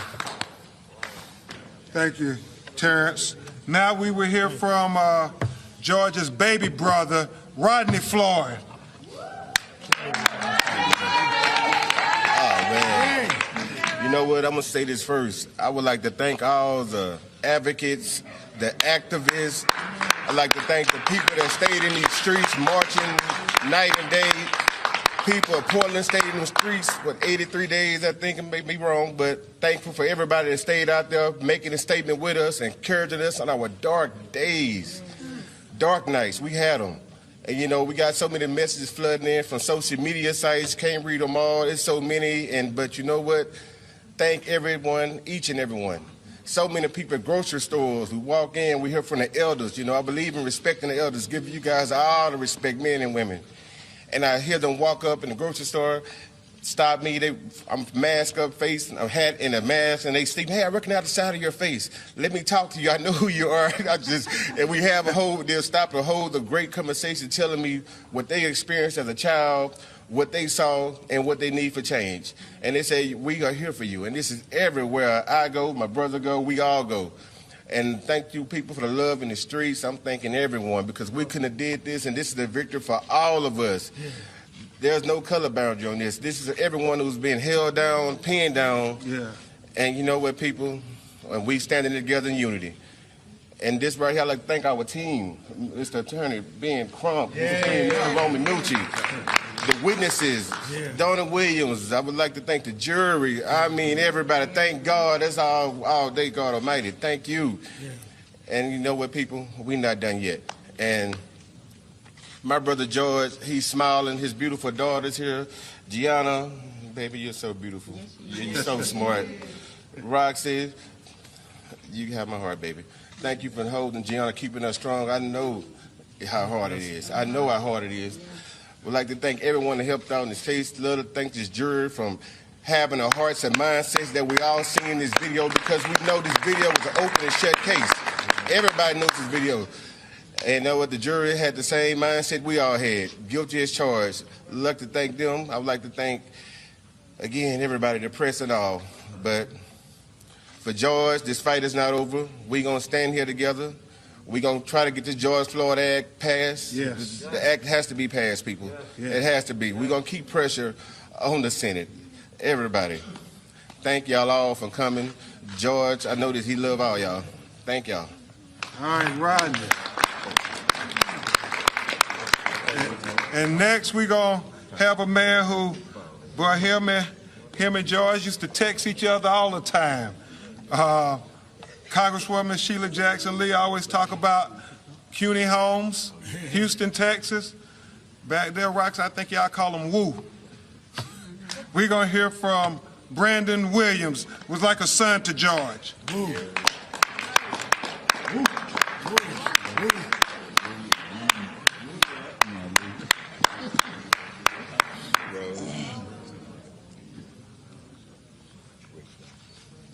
It's a very emotional day for me, and I don't really have the words. I'm overwhelmed with joy, but I do want to start by saying thank you.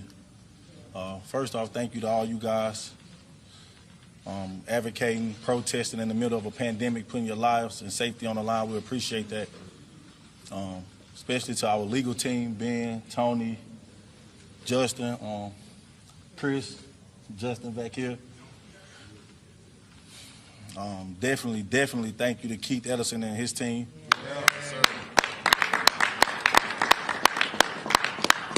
I think they did an amazing job from start to finish.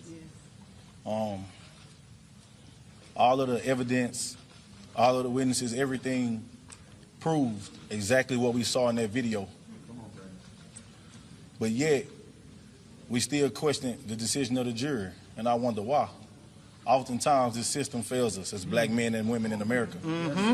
With all evidence there, everything pointing to a guilty verdict, we somehow still don't get the guilty verdict. Or in some cases, I got my good friend Kenny Walker back here. Yeah. We don't even get charges. Yeah. Right. So today is a pivotal moment for America. It's something this country has needed for a long time now. Yes. And hopefully today is the start of that. When I say a pivotal moment, we need change in this broken system. It was built to oppress us. It was built against us. Oftentimes, we see people who are supposed to protect and serve. Supposed to protect and serve. They do the total opposite. On the first day of trial, real short, we had a press conference, and we kneeled for 8 minutes and 46 seconds. And when I got up, and it was my turn to speak, I said that every time I come out here, it's hard. Because it's the exact place where they took somebody from me that I love. And I absolutely dislike coming here. But I also said, this time it was easy. So we came for one thing and one thing only. That was justice for George Floyd. And today, that's what we got.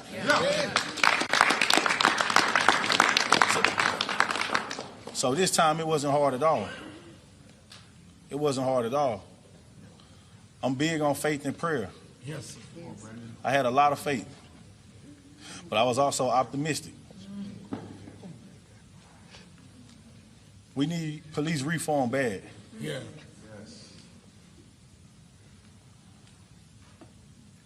These guys are able to wear a badge and go out in the field, which means that they're qualified and trained to do their job at a high level.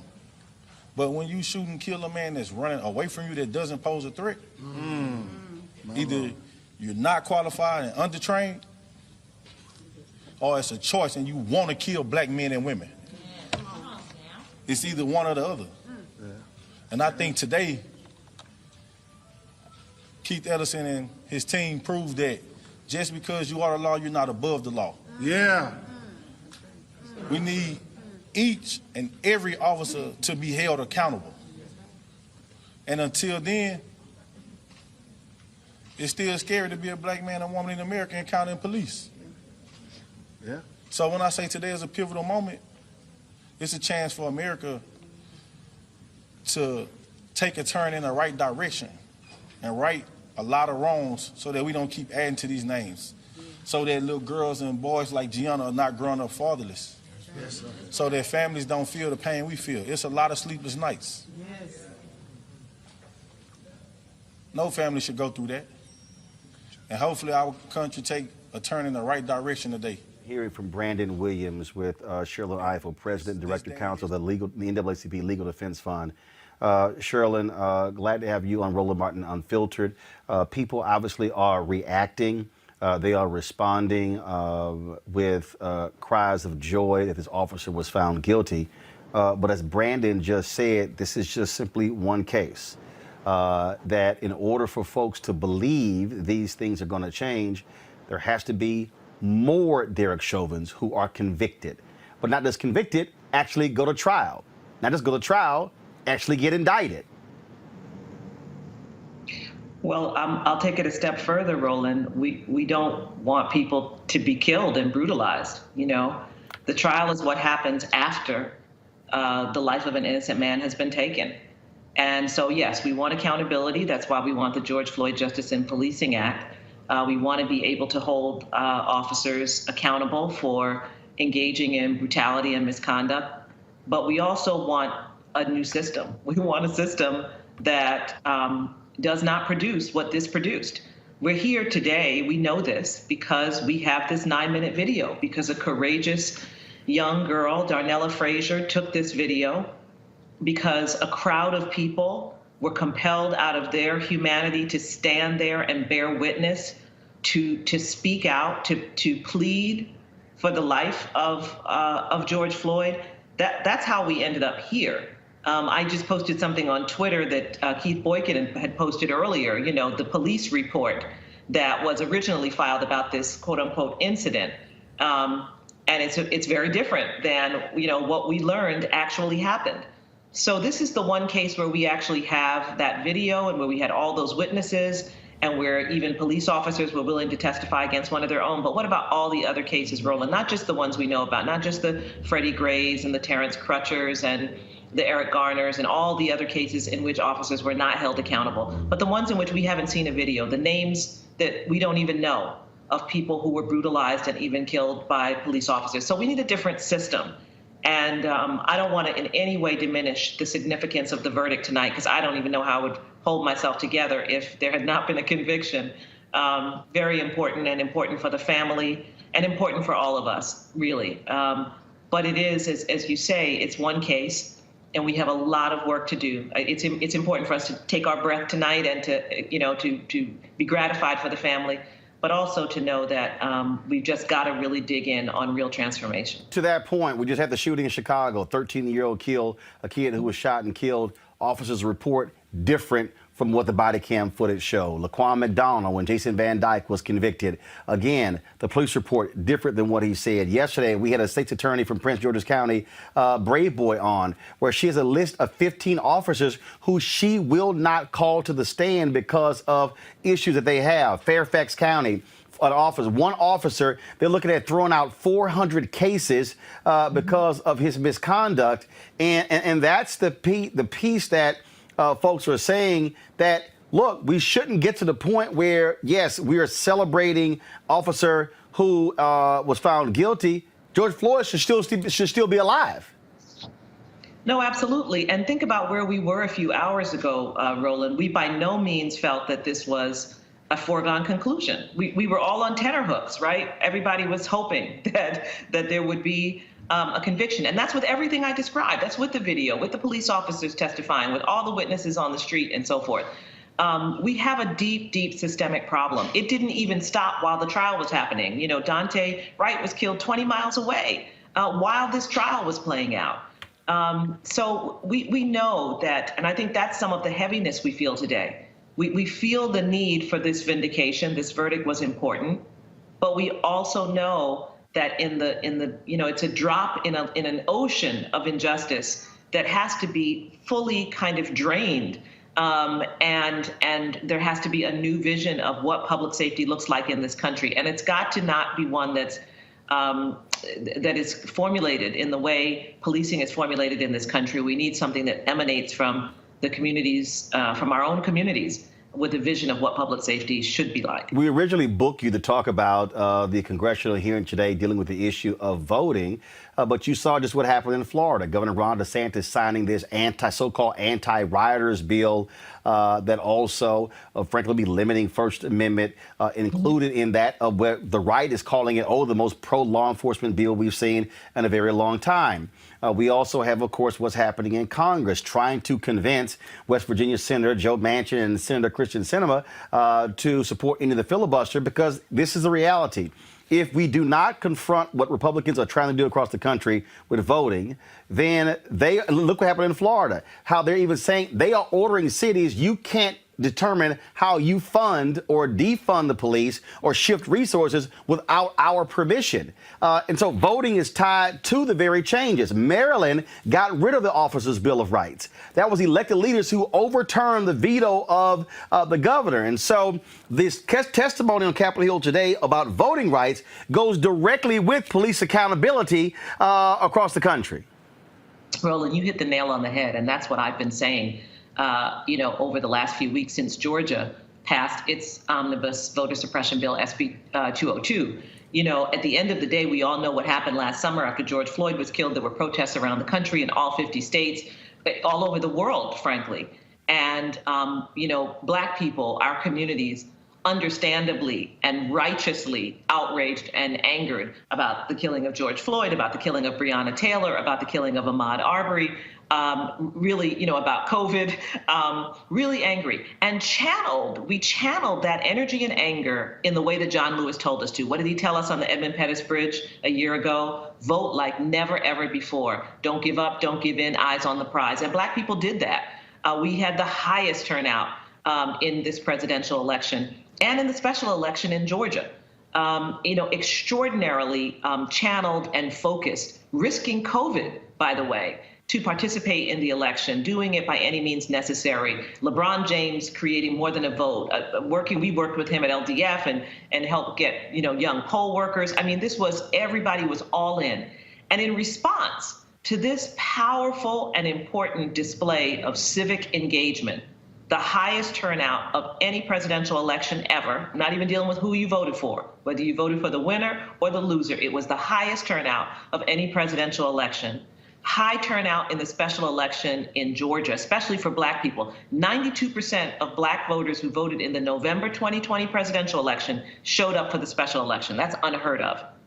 In response to that, Georgia decides that this can never happen again, right? Because what's the result of that special election? The election of the first Black senator from Georgia since Reconstruction, the election of the first Jewish senator ever in that state. And the Georgia legislature responds by creating a special elections integrity commission on January 7th, right after the vote is certified for Kamala Harris and President Joe Biden. And it's off to the races with their voter suppression bill. And now all the other states are following suit. This is essentially in retaliation for Black people deciding that we were going to marshal ourselves into the political process and vote like never, ever before. So when you make that connection, you are right about that connection. And the question then becomes, if it's allowed to stand, now I'll be clear that LDF has already filed suit along with other organizations challenging the Georgia SB 202, and there'll be others in other states as well. I wouldn't expect the Florida law that was just signed to go unpunished around protests that essentially is a walking violation of the First Amendment. But the truth is, what are we saying to people who channel their outrage into voting, which is supposed to be this powerful form of public and civic expression, if we allow these voter suppression bills to go forward? So that's why it was important for me to testify today before the Senate Judiciary Committee, along with Stacey Abrams and Senator Raphael Warnock and the brilliant scholar Carol Anderson, to really talk about what's happening. There was a lot of outrage around this being called Jim Crow 2.0, but there's enough evidence out there to suggest that's exactly what it is. And we need to understand that connection between the two. Well, it is certainly the case. And we just saw in Montana, Republicans took over the legislature for the first time in 2 decades. What's the first thing they did? Pass a voter suppression law outlawing same-day voter registration. We're seeing the limiting of ballot drop boxes all across the country as well. And so these things are connected. And I dare say there's going to be a reaction from the right that's going to be pro-police as a result of this verdict. Yeah, and so it's going to be interesting to see whether the ground has shifted at all, Roland. I do think that something happened last summer with those protests around the country, not just because people were protesting the killing of George Floyd, but because of how the police responded to those protests. Those protests were multiracial, they were all over the country, and the response by law enforcement officers in many cities was brutal. People had an opportunity to see up front and in person themselves the response of police officers to protests against racial violence.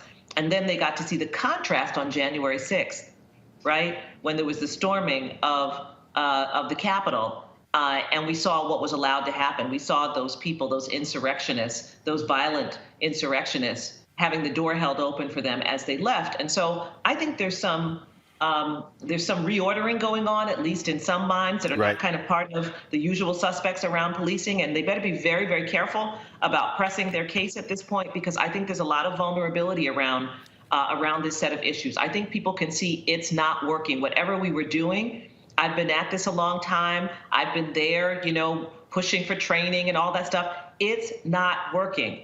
And if we want change, if we want something to be different, then it's going to have to be different. We're going to have to do different. And I would just say, we should also connect to that, the confirmation of these two extraordinary women who were nominated to serve in the Department of Justice. Vanita Gupta, nominated to serve as Associate Attorney General, and Kristen Clark, who's well known to you and been on this program many times, nominated to serve as Assistant Attorney General for Civil Rights. When confirmed, she'll be the first black woman, first woman and first black woman ever in that position. And when you see the kind of resistance to them, the kind of smears, attacks, the viciousness spent by groups to resist them, you understand that they know that these two women can help with this change. Right. And so that's kind of what we're seeing is all part of the connection. Well, this is why we focus on this every single day, because we're going to be in for a major fight in all of 2021, and definitely when it comes to 2022 in these political races. Sherrilyn Ifill, President, Director Counsel, NAACP Legal Defense Fund. Glad to have you here. Look forward to having you back. And we're going to keep giving them hell, and y'all do the same thing in the courtrooms. We will. That won't stop. Can't stop. Thank you, Roland. I appreciate it. Thanks a lot. Let's quickly go back to Minneapolis. I want to quickly hear from Reverend Jesse Jackson Sr. Then I'm going to talk to U.S. Senator Amy Klobuchar of Minnesota. The people on the team of Keith are black and white. And we must learn to live together as brothers and not die apart. So we must learn to live together and not die apart. We will live together. I want to express my thanks to Morale, Urban League, and all those who come together today, because we're going to keep marching. Thursday is a funeral for Brother Wright. And we relieved, but we can't celebrate because the killings keep coming. I hope that the case today has broken the backbone of legal lynching. That's what this case should break the backbone of legal lynching. They've lynched us with the law. We're changing that. Thank you very much. I got some folks who sent me some tweets, and they were asking about Reverend Jesse Jackson Sr. As you know, for the last several years, he has been battling Parkinson's. And it is always good to see him. He is still on the front lines. He got to Minnesota on Saturday, met with the family of Daunte Wright, met with the family, met many times with the family of George Floyd, and was with them today when this verdict came in. Let's now go to Minnesota, U.S. Senator Amy Klobuchar, who joins us right now. Welcome back to Roland Martin Unfiltered, Senator Klobuchar. This obviously is huge for the state of Minnesota.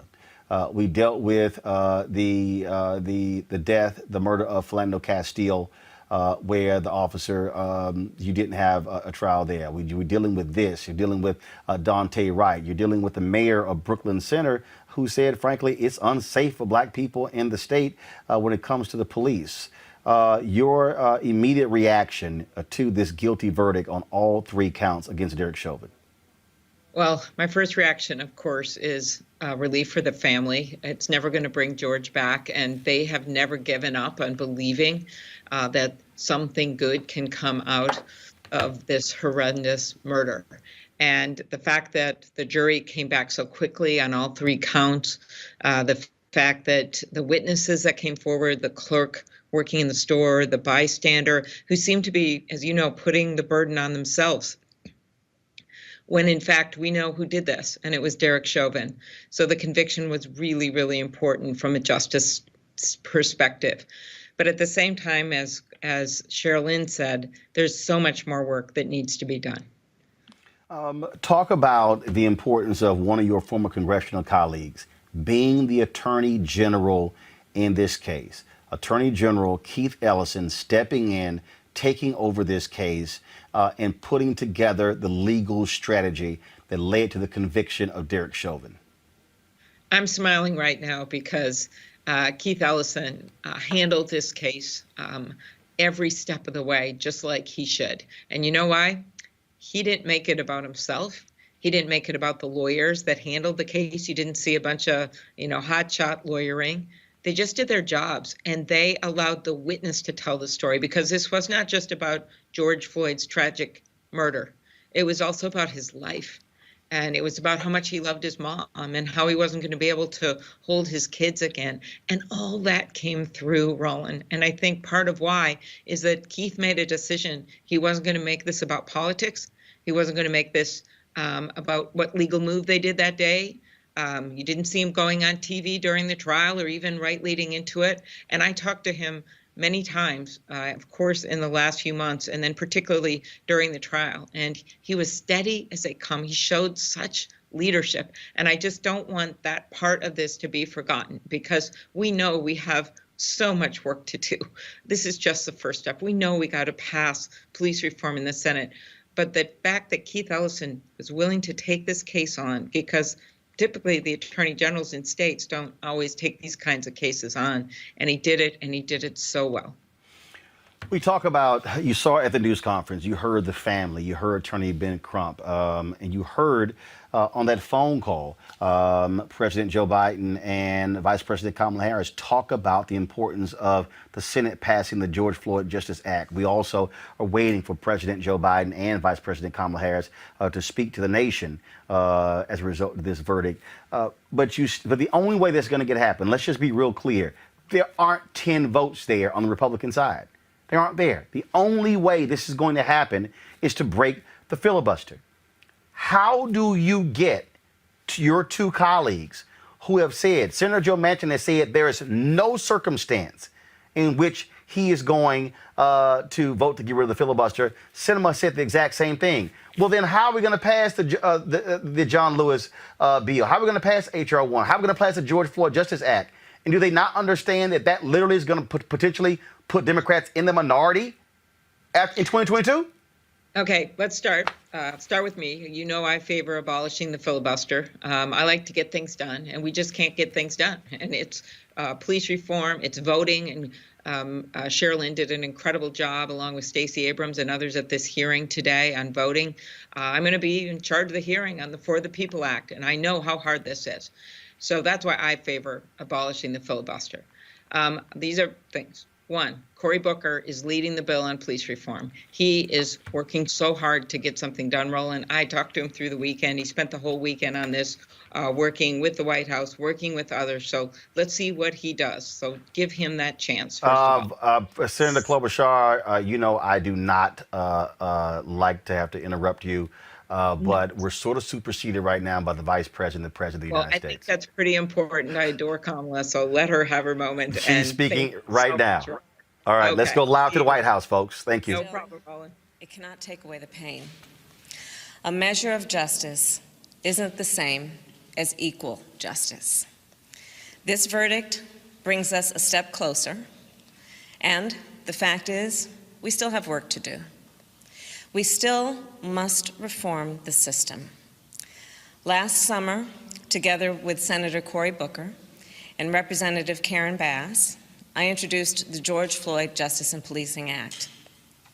This bill would hold law enforcement accountable and help build trust between law enforcement and our communities. This bill is part of George Floyd's legacy. The President and I will continue to urge the Senate to pass this legislation, not as a panacea for every problem, but as a start. This work is long overdue. America has a long history of systemic racism.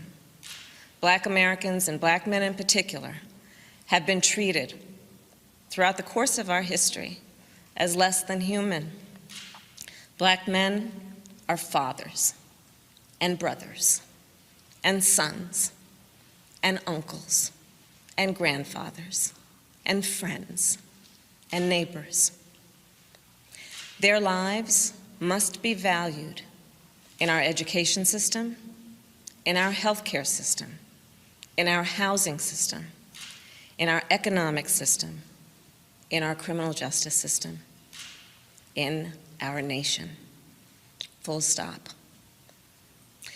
Because of smartphones, so many Americans have now seen the racial injustice that Black Americans have known for generations.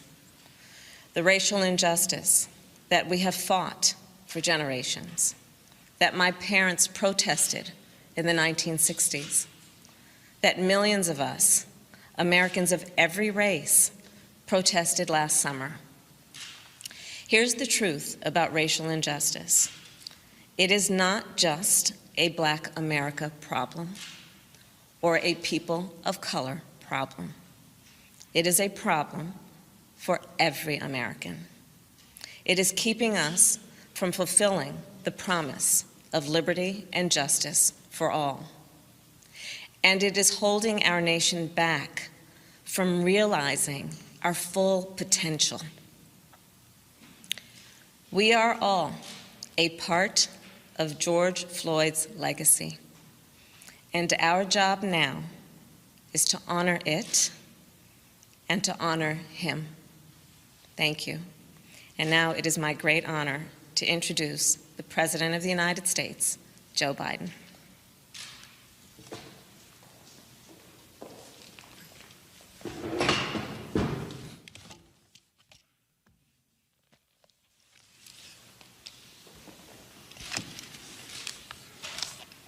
Today, a jury in Minnesota found former Minneapolis police officer Derek Chauvin guilty on all counts in the murder of George Floyd last May. It was a murder in the full light of day, and it ripped the blinders off for the whole world to see. The systemic racism the Vice President just referred to. The systemic racism is a stain on our nation's soul.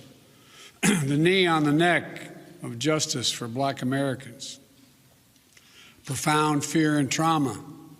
The pain, the exhaustion that Black and brown Americans experience every single day. The murder of George Floyd launched a summer of protest we hadn't seen since the civil rights era in the 60s. Protests that unified people of every race and generation in peace and with purpose to say enough, enough, enough of this senseless killings. Today's verdict is a step forward. I just spoke with the governor of Minnesota, who thanked me for the close work with his team. I also spoke with George Floyd's family again. A remarkable family of extraordinary courage. Nothing can ever bring their brother, their father back. But this can be a giant step forward in the march toward justice in America. Let's also be clear that such a verdict is also much too rare. For so many people, it seems like it took a unique and extraordinary convergence of factors. A brave young woman with a smartphone camera, a crowd that was traumatized witnesses, a murder that lasts almost 10 minutes in broad daylight for ultimately the whole world to see. Officers standing up and testifying against a fellow officer instead of just closing ranks, which should be commended. A jury who heard the evidence, carried out their civic duty in the midst of an extraordinary moment, under extraordinary pressure. For so many, It feels like it took all of that for the judicial system to deliver a just basic accountability. We saw how traumatic and exhausting just watching the trial was for so many people. Think about it, those of you who are listening. Think about how traumatic it was for you. You weren't there. You didn't know any of the people. But it was difficult, especially for the witnesses who had to relive that day. It's a trauma. On top of the fear so many people of color live with every day when they go to sleep at night and pray for the safety of themselves and their loved ones. Again, as we saw in this trial from the fellow police officers who testified, most men and women who wear the badge serve their communities honorably. But those few who fail to meet that standard must be held accountable, and they were today. One was. No one should be above the law. And today's verdict sends that message. But it's not enough. We can't stop here. In order to deliver real change and reform, we can and we must do more to reduce the likelihood that tragedies like this will ever happen and occur again. To ensure that black and brown people, or anyone, so they don't fear the interactions with law enforcement, that they don't have to wake up knowing that they can lose their very life in the course of just living their life. They don't have to worry about whether their sons or daughters will come home after a grocery store run, or just walking down the street, or driving their car, or playing in the park, or just sleeping at home. And this takes acknowledging and confronting head-on systemic racism and the racial disparities that exist in policing and in our criminal justice system more broadly.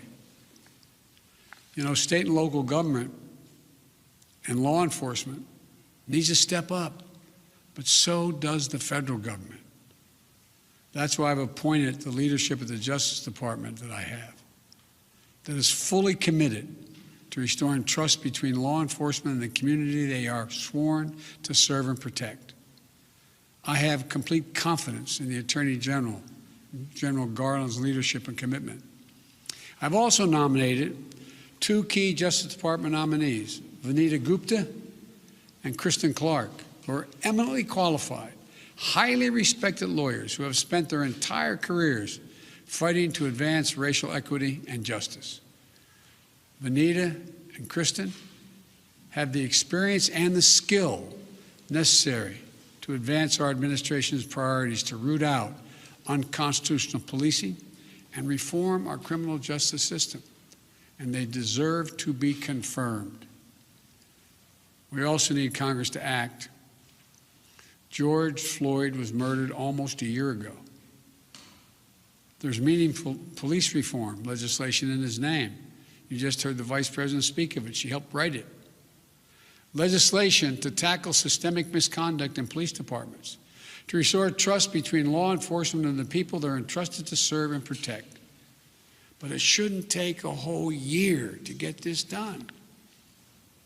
In my conversations with the Floyd family, I spoke with them again today, I assure them we're going to continue to fight for the passage of the George Floyd Justice and Policing Act so I can sign it into law as quickly as possible. There's more to do. Finally, it's the work we do every day to change hearts and minds as well as laws and policies. That's the work we have to do. Only then will full justice and full equality be delivered to all Americans. And that's what I just discussed with the Floyd family. The guilty verdict does not bring back George. But through the family's pain, they're finding purpose. So George's legacy will not be just about his death, but about what we must do in his memory. I also spoke to Gianna, George's young daughter, again. When I met her last year, I've said this before, at George's funeral, I told her how brave I thought she was. And I sort of knelt down to hold her hand. I said, Daddy's looking down on you. He's so proud. He said to me then, I'll never forget it, Daddy changed the world. Well, I told her this afternoon, Daddy did change the world. Let that be his legacy, a legacy of peace, not violence, of justice. Peaceful expression of that legacy are inevitable and appropriate, but violent protest is not. And there are those who will seek to exploit the raw emotions of the moment, agitators and extremists who have no interest in social justice, who seek to carry out violence, destroy property, fan the flames of hate and division, who will do everything in their power to stop this country's march toward racial justice. We can't let them succeed. This is a time for this country to come together, to unite as Americans. There can never be any safe harbor for hate in America. I've said it many times. The battle for soul of this nation has been a constant push and pull for more than 240 years. A tug of war between the American ideal that we're all created equal and the harsh reality that racism has long torn us apart. At our best, the American ideal wins out. So we can't leave this moment or look away thinking our work is done. We have to look at it, we have to look as we did for those 9 minutes and 29 seconds. We have to listen. I can't breathe. I can't breathe. Those are George Floyd's last words. We can't let those words die with him. We have to keep hearing those words. We must not turn away. We can't turn away. We have a chance to begin to change the trajectory in this country. It's my hope and prayer that we live up to the legacy. May God bless you, but may God bless George Floyd and his family. Thank you for taking the time to be here. This can be a moment of significant change. Thank you.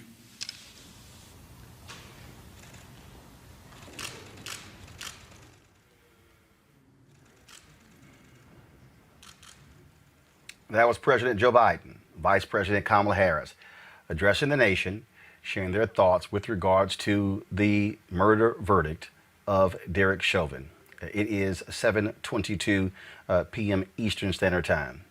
It was about 2 hours and 20 minutes ago when this is what took place in the courtroom in Minneapolis when the nation and the world found out the fate of Derek Chauvin for murdering George Floyd.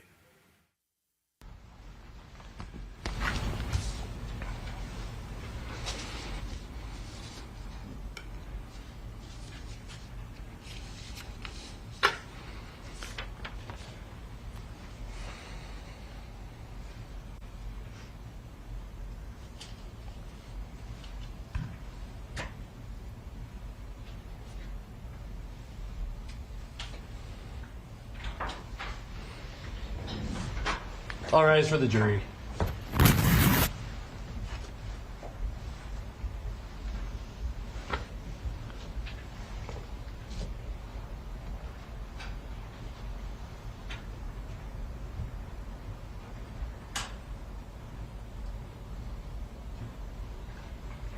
All right, please be seated.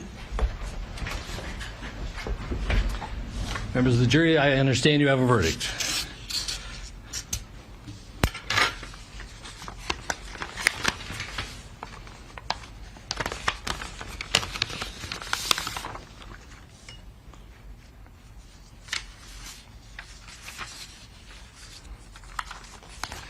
Members of the jury, I will now read the verdicts as they will appear in the permanent records of the 4th Judicial District. State of Minnesota, County of Hennepin, District Court, 4th Judicial District. State of Minnesota Plaintiff versus Derek Michael Chauvin, Defendant. Verdict, Count 1. Court File Number 27, CR 20-12646. We, the jury, in the above entitled matter as to Count 1, unintentional second-degree murder while committing a felony, find the defendant guilty. This verdict agreed to this 20th day of April 2021 at 1:44 p.m. Signed, juror foreperson, juror number 19.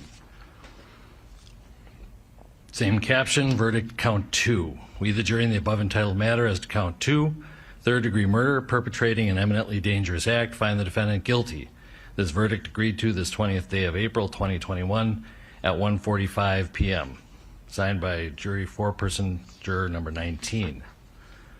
Same caption, verdict count 3. We, the jury, in the above entitled matter as to count 3, second-degree manslaughter, culpable negligence, creating an unreasonable risk, find the defendant guilty. This verdict agreed to this 20th day of April 2021 at 1:45 p.m. Jury foreperson 019. Members of the jury, I'm now going to ask you individually if these are your true and correct verdicts. Please respond yes or no. Juror number 2, are these your true and correct verdicts? Yes. Juror number 9, are these your true and correct verdicts? Yes. Juror number 19, are these your true and correct verdicts? Yes. Juror number 27, are these your true and correct verdicts? Yes.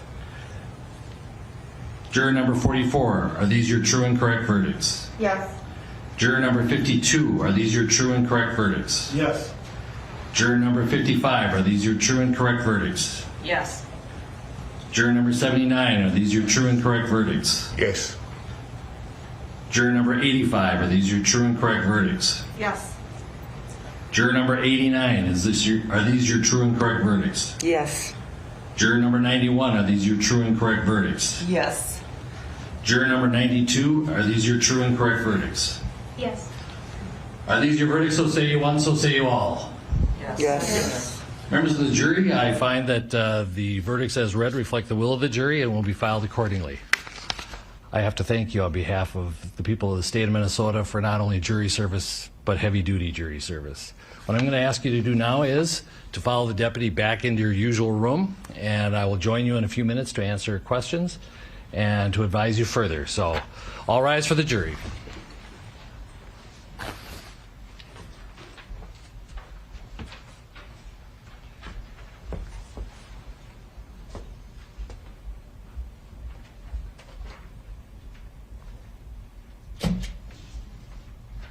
All right, be seated. With the guilty verdicts returned, we're going to have Blakely, you may file a written argument as to Blakely factors within 1 week. The court will issue findings on the Blakely factors, the factual findings, 1 week after that. We'll order a PSI immediately returnable in 4 weeks. And we will also have a briefing on, after you get the PSI, 6 weeks from now, and then 8 weeks from now, we will have sentencing.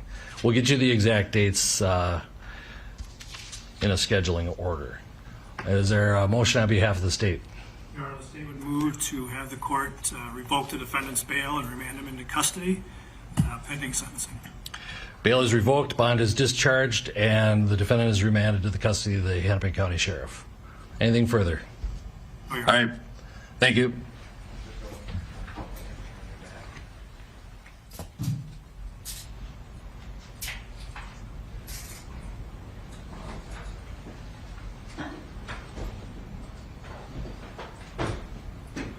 We're adjourned.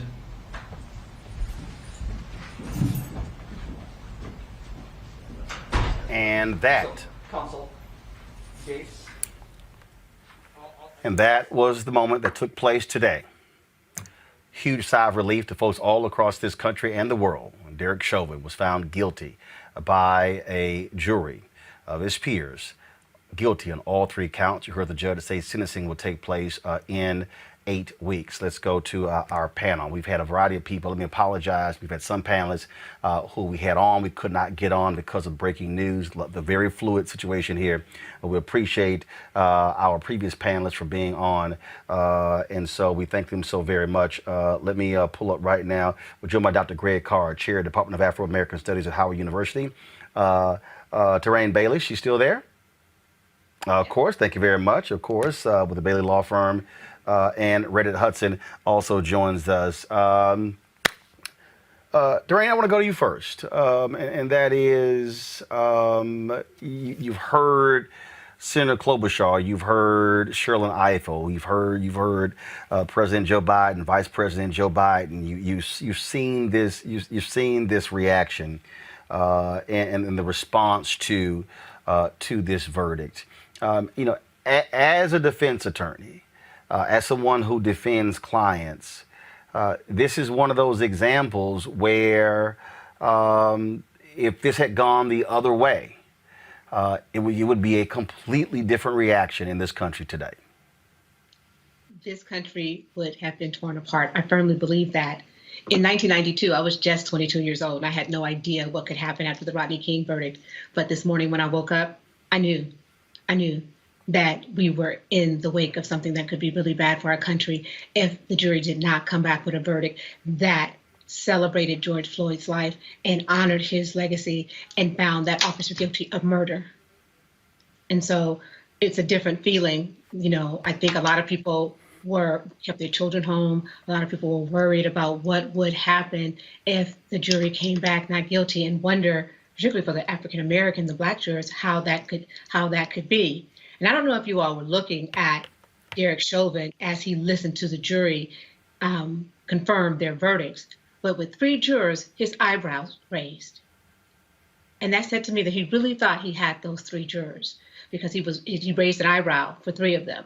And so it's impressive that this jury worked so hard to come up and do the right thing for this family, not just cattywampously coming up with a verdict to say, let's keep the peace in this country, but doing the right thing because it was supported by the evidence.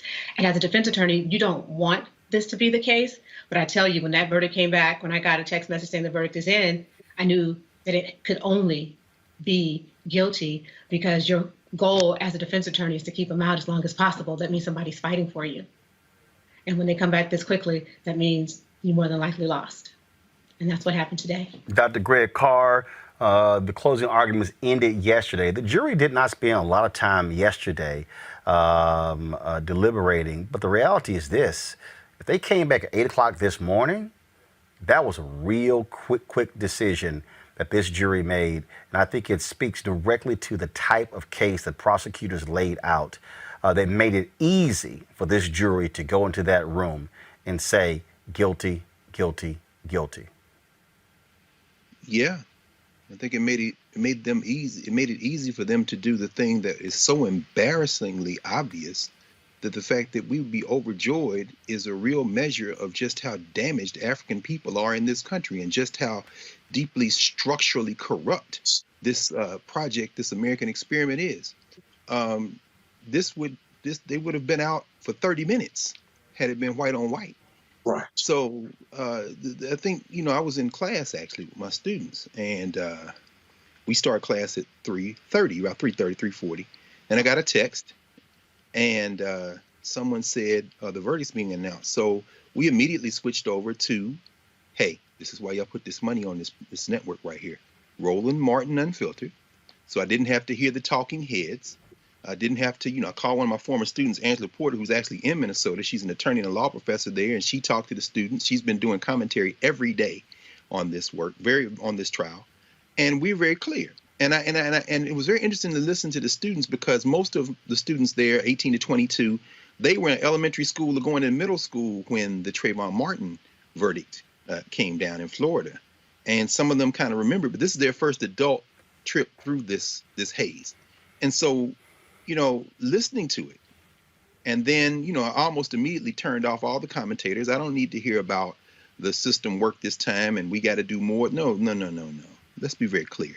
That jury would have had no choice had not race been involved. George Floyd, I think the power with George Floyd is that he's a regular guy with a regular family, as Dave Chappelle said. I mean, he's the guy. And so it was a perfect case.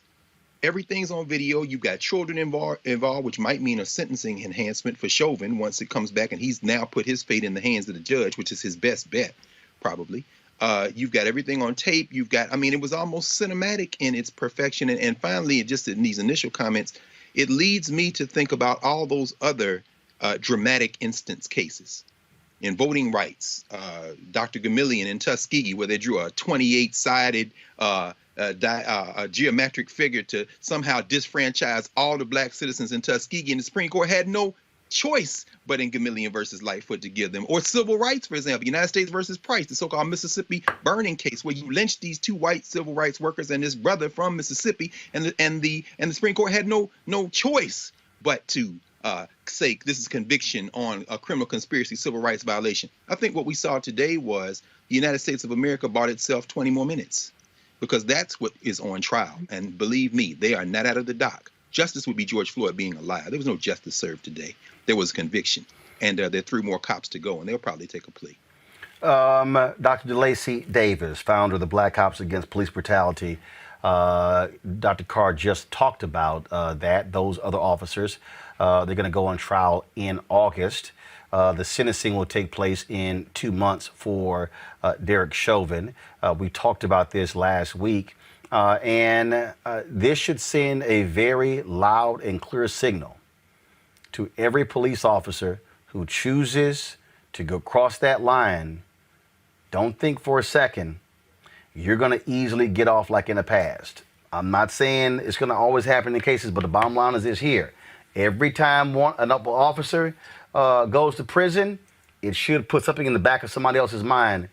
I need to do what's right and just when I'm handling suspects.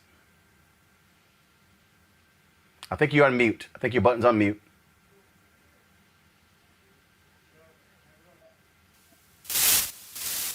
All right, folks, so let's get it in our control room. All right, now, DeLacy, keep talking. Let's see if we got you.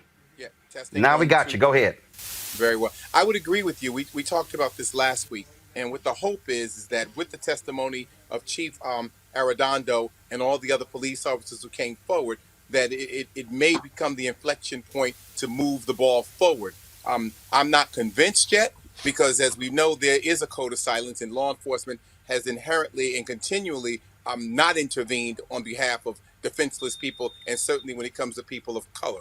But if this is the beginning and we begin to see a series of these kinds of verdicts and findings, well, then I would say that the culture of law enforcement may begin to shift. But this is a big shift, and certainly this for today is a watershed moment. Reddit, we played that video there, of course, folks. We're Reddit Hudson. He's the founder of the National Coalition of Law Enforcement Officers for Justice, Reform, and Accountability. Reddit, we played that video there, and you saw that reaction. Terrain talked about the reaction of Derek Chauvin. When they initially stood up, he put his hands behind his back. He knew the cuffs were coming. And then when they then said revoking bail, prosecutor said absolutely, revoke that bail. He knew when that jury came back that he was not walking out of that courtroom a free man. Yeah, once the verdict was read, he knew that he was probably going to be remanded to the custody of the court. But when he first looked over to the jury, I tend to agree with the attorney. He seemed surprised. He seemed genuinely shook by the decision of some of the jurors. I'm sure he didn't expect all of the jurors to go in his favor, but I think he was surprised that some of them, or at least one of them, didn't favor the narrative that had been offered up by his nonsensical attorney, that the dangerous black guy was still a threat even after he was dead. Chauvin, if you remember, the way in which he sadistically murdered George Floyd was very casual about it, and that is the act of a man who fully expects that he's not going to be held accountable for the barbaric act he's in the process of committing. I think Dr. Carr really hit the nail on the head, as did Dr. Davis. You know, it's a moment, and it's a rarity for an officer to be held accountable even for the most egregious acts of abuse, up to and including murder. We still have so much work in front of us, and it is a moment in which we need to fully engage that reality and know that going forward, especially, you know, the lane I stay in, especially black police officers from marginalized communities, current and former, especially those, need to be ready to push back against the police unions and all of the resources that are going to be marshaled in anger, really, as a response to the call for systemic reform and addressing white supremacy and the systemic racism at the foundation of police culture and criminal justice. and the fact that we are positioned to see movement on that. And that's the largest struggle of the country, man. I would like to connect some other dots to it. When you look at, for example, Republicans across the nation pushing voter suppression so that they limit the power of the majority, and pushing back against every kind of progress that is indicated by demographic changes and calls for reform and calls for remaking systems, you have to know that this is a part of a larger battle that we are going to have to stay fully engaged in to be successful for not just this generation, but the generations that follow. To that particular point, I'm sorry, go ahead. No, I think somebody was jumping in there. And if I heard him wrong, so let me go to Tiran.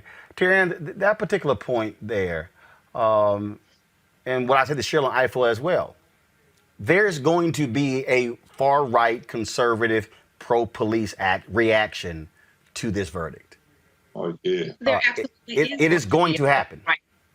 It's going to happen. We already see their reaction to what happened following the election in Georgia in January and what happened when Vice President Kamala Harris and President Joe Biden were confirmed. So they are getting ready.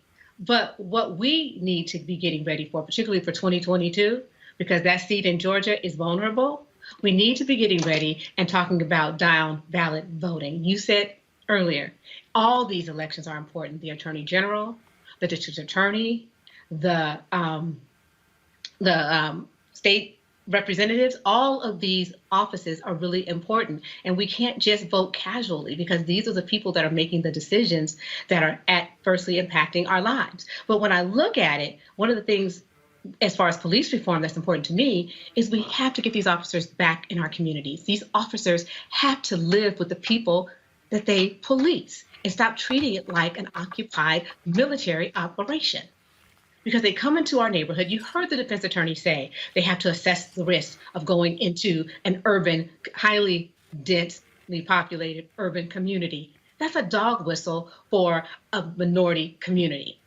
So we have to get these officers living with the people that they serve and becoming a part of that community. Because when they just come in and do their job, then the citizens are just their job and just targets that just need to be eliminated. They need to be substantively involved in the community. Until that happens, this really isn't going to end. And then we need more mental health services for police officers. They need to be evaluated and assessed.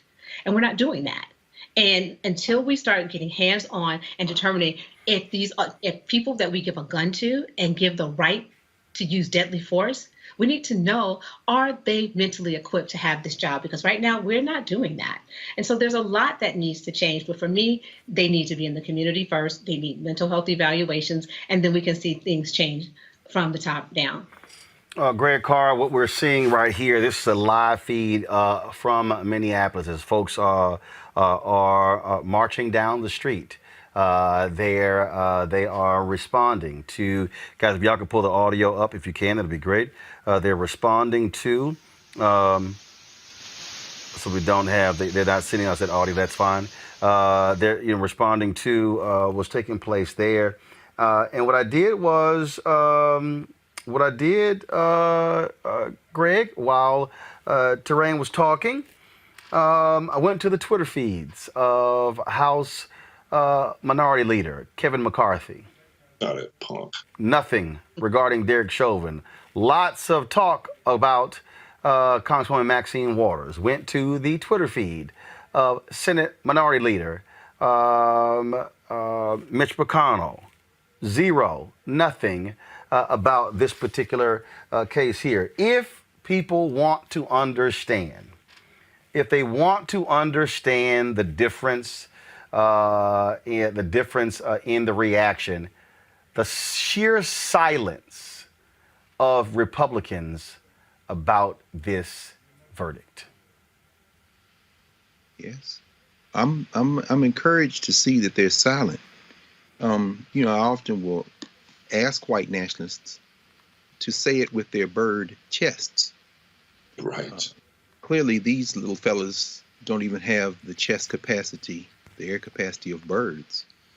They're silent now because it's teetering. What we saw today in that Minneapolis courtroom was not as a result of perhaps a kinsman of theirs, Judge Peter Cahill, who had the nerve to put Maxine Waters' name in his mouth, while perhaps encouraging, or not even encouraging, reminding the defense attorney, the hapless, rather incompetent Nelson, although he didn't have much work to begin with, that perhaps Maxine Waters' comments would be something that they could raise on appeal, because there will be an appeal. They're silent because they know it's teetering. What we saw in Minnesota today was the result of an attorney general who did everything he could, of a crack prosecutorial team, a multicultural team, which was, pursued this as best they could. And even then, their only avenue to pursue was the quote unquote bad apple theory. So to hear the President of the United States say that this is a structural problem, and he has to say it because he would not be in that office were it not for people who know it's a structural problem and put him there, not because he's a savior, because he is what we should expect him or Vice President or anybody else to be, a tool.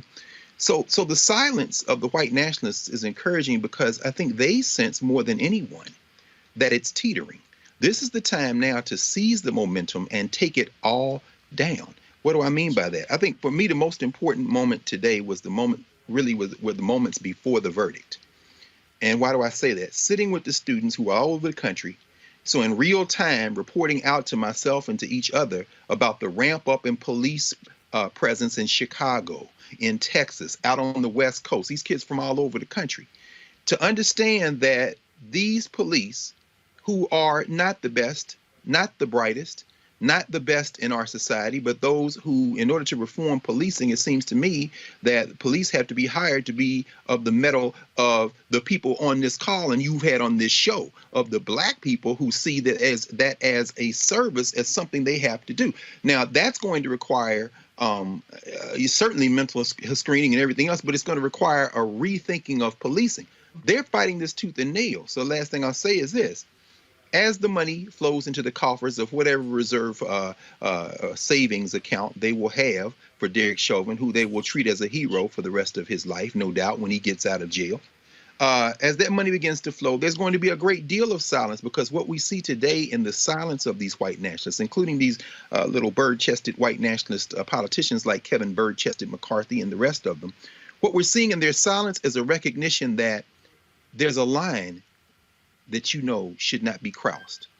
So you're going to have to sew your lips shut, because whatever you want to say out your mouth that you're not saying now, that is the extent of your courage.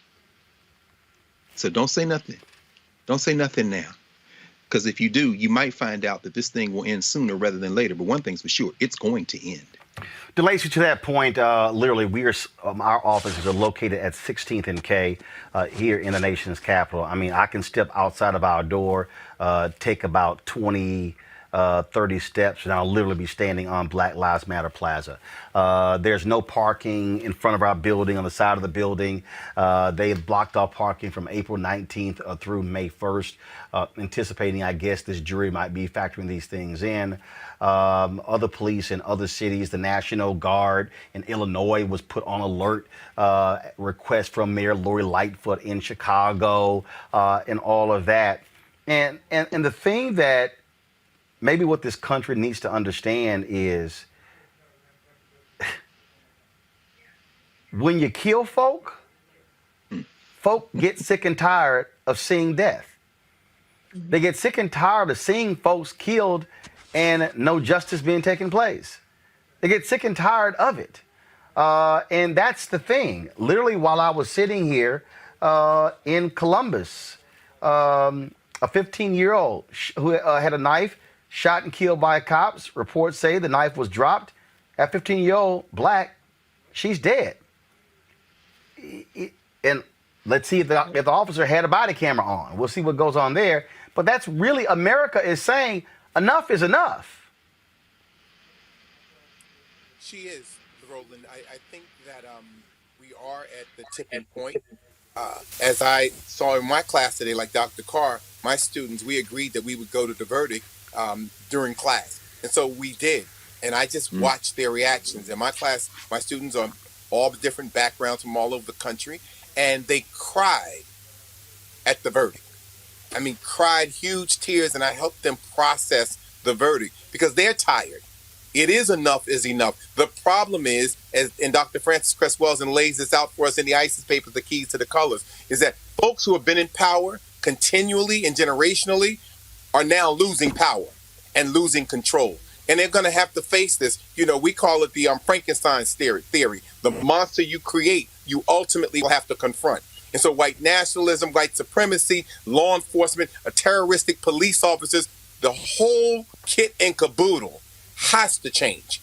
Because if, in fact, it were not structural, the same behavior that we see with black and brown people with the police, we would see with white people with the police. And we do not. Even when white suspects are armed, they don't shoot them. They walk them in, talk them in, and then go get them a burger. So it is at a point where the world is demanding a change, and our young people who have been in the streets are demanding a change. And she'll have to deal with it one way or the other. I agree with the sister earlier. I live in the community. And because I live in the community, my relationship with the community is very different. When I go walk 2-3 miles, I'm unarmed. They know that I'm a retired officer, and I know who the drug dealers are. And it's a mutual respect. You function very differently when you live in the community as opposed to when you occupy the community. And that point there, Reddit, is important. Today, I'm going to pull it up a second. Today in your city, Tashara Jones was sworn in as the new mayor. She's going to be, the inauguration takes place tomorrow. We will be live streaming that right here on Roland Martin Unfiltered, so folks, y'all can actually tune in to that. This is the photo of her being sworn in today, and one of the things that she was asked is, again, about police officers in St. Louis living in the city. The mayor of Brooklyn City, Minnesota, where Dante Wright was gunned down, said the same thing. They're going to be, have to address that issue of, again, police living in the city. In so many different places, you have cops who are living in other cities, other towns. They don't know. They just simply come in, work, they go back home. They don't know those places, so you don't have that relationship that DeLacy was talking about, that you've talked about, that Terrain was talking about, with community. So therefore, you really do have strangers coming into city neighborhoods who don't even know the people. Hey, you're right. Tashara Jones was sworn in today here in St. Louis, something we're all very excited about. It is representative of the kinds of change that we've been talking about for the last few weeks on your show, and what is possible going forward when we collect our power and we're intentional about addressing systemic change. We have that opportunity here, and I think we're going to follow through. Relative to residency piece, man, yeah, I think it's important that officers stay in the communities that they serve, but at the same time, your humanity should be larger than that. I could be a police officer anywhere in this country, man. I'm going to deal with human beings the way that I was born to deal with human beings, with some compassion, with some level of understanding, with a sense of their inherent dignity and rights to enjoy the rights that are bestowed upon them by the Constitution too.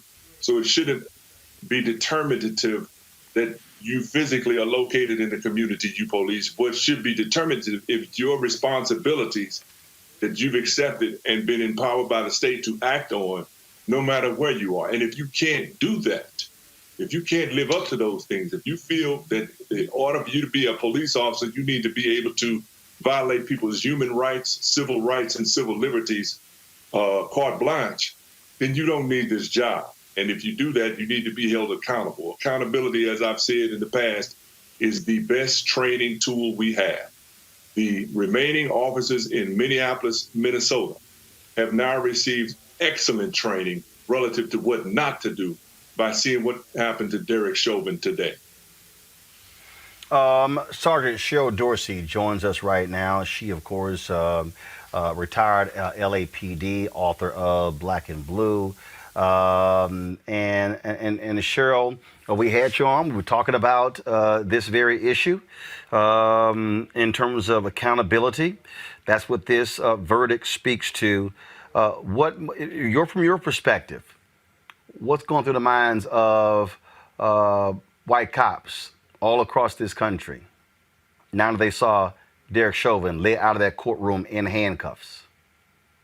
Well, it's difficult for me to speak to, what's in the mind of a white man, but I would think that there's certainly a contingency of white police officers now who are going to be given pause, because what's worked for them in the past, reckless abandon in our communities, doesn't seem to be holding much weight right now. But listen, this is just a small step. We've got a long way to go. We've got so many others. And in the midst of all of this, we've seen officers fail to show any impulse control. And just a couple of days ago, Dante Wright, young Adam Toledo, shot and killed by a police officer with 26 years on the job, who said she grabbed her gun instead of her taser. And so this is a great first step. We've got to wait and see what sentencing looks like. Understand he's a first-time offender, and we need to have a sentence commensurate with the crimes that he's been convicted of.